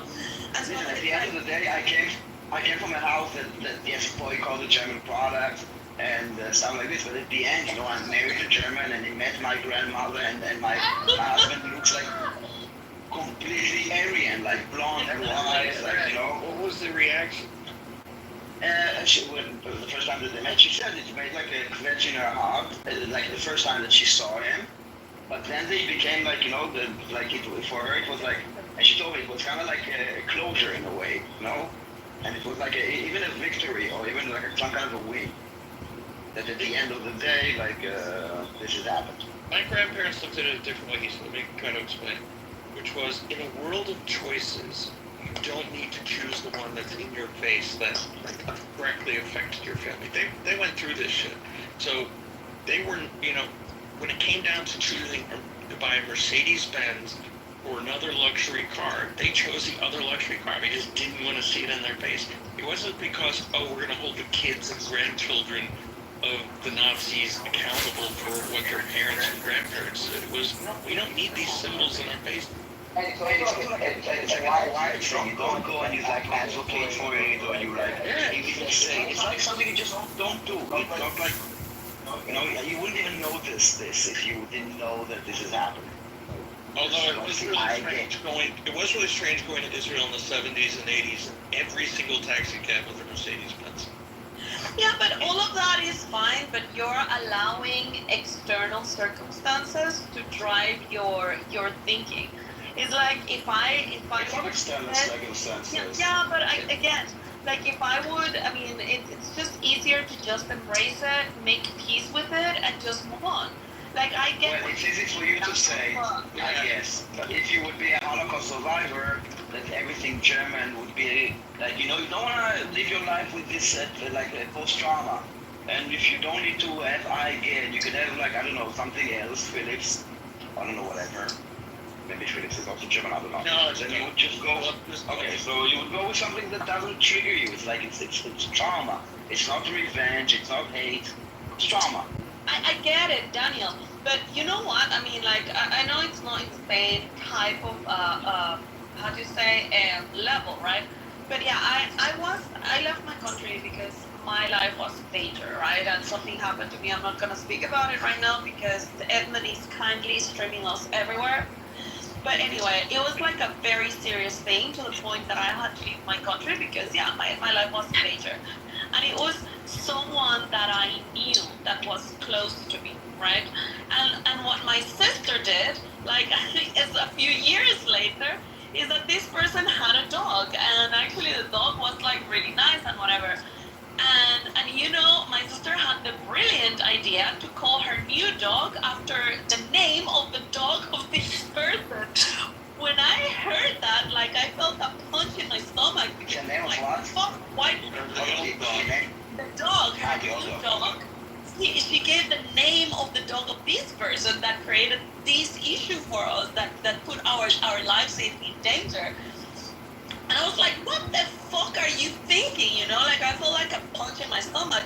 But ultimately, it's like, okay, yeah, well, I'm giving it power. You know, like why should I just like I should just like move on and forget about it. But if you had to choose, I think you would choose an elimination and a dog's name. I mean, I know it was traumatic for you. I get it. I understand Yes, it. this is stating basic principles. It's called philosophy, man.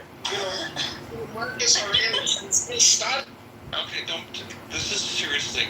Like, I love. It's serious, and we're taking it serious. But I mean, it doesn't mean that you cannot kind of like joke a little bit about it. But I know that the topic is serious, and I get what you mean, and I understand that this is hurtful and painful and all of that. But the only way of dealing with pain is actually dealing with it and get over it.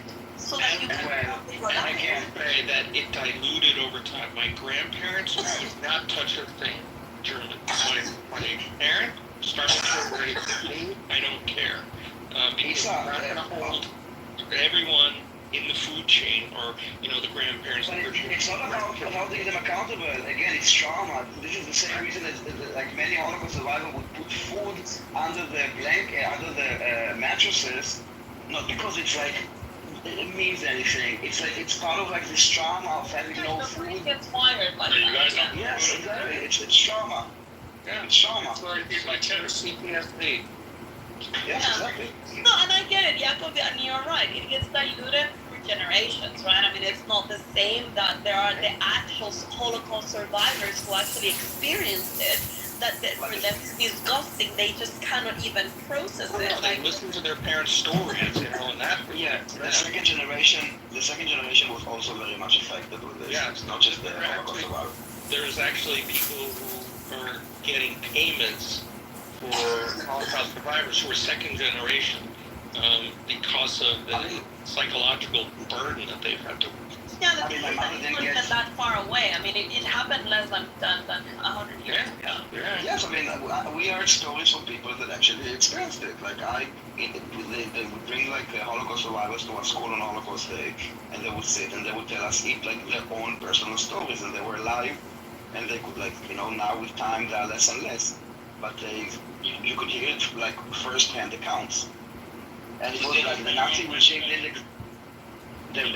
didn't exist anymore. Hold on. What? It wasn't about like being like spreading like propaganda against the Nazi regime, because it didn't exist. It was just about like remembering and knowing what happened and like sharing those stories. What did you say, Walter?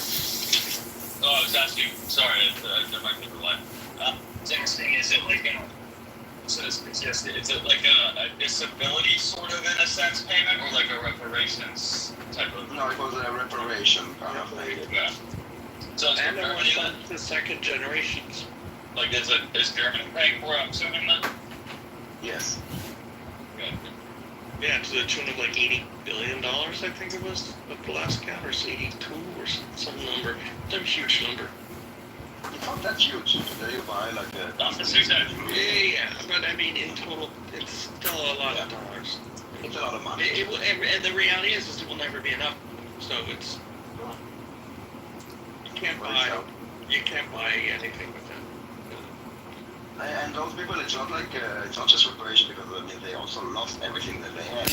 I mean, my grandmother came to Israel through Lebanon, and she had to like basically, never mind like the whole story of how she came, but she came with nothing, like nothing. And they had like stuff, and also my father's family had like fur factories, like they were very rich, they had like servants and like whatever. They came with nothing. So the money that they get in reparation is like it's nothing compared to what they lost. Nothing. Did they ever try to get the building back, or the physical property back, or not? I actually yes, we had a building, and me and my sister, we got like now like I think like 5 years ago we got some money for this building, but again it's not even enough to buy like a. No, I mean, do people actually get the building back? Like, forget No, because other people live there now. You don't get the building. You get like they have like this pointing system that they give you some. Daniel, you don't still have the key.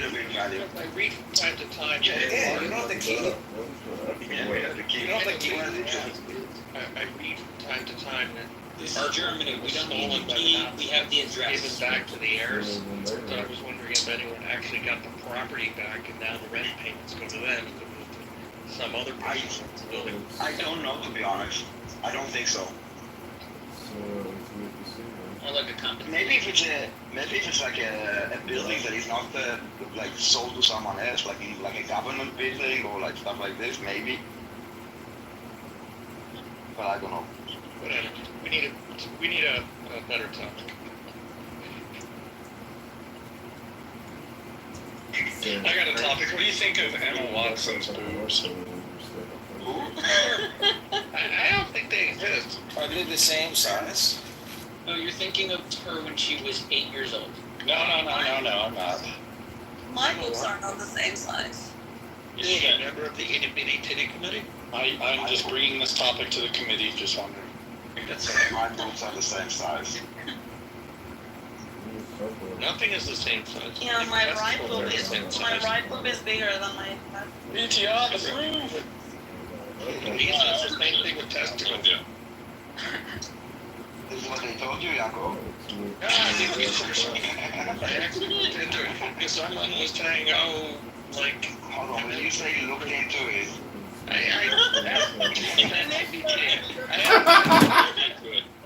Yeah, research. Because I look into it. Yeah, it happens pretty good. Next time look, close your eye. Closer than mine, you think? You know what I meant. Yeah, let's go, because you will not win this.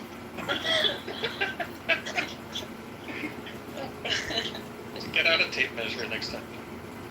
Oh my god, it's getting worse. Yeah. Oh my god, I wanted to go to a supermarket and these long days, they confuse me because the sun is so bright, as if it's like 4 p.m. and it's 8 already, and I have 7 minutes. I have 7 minutes until the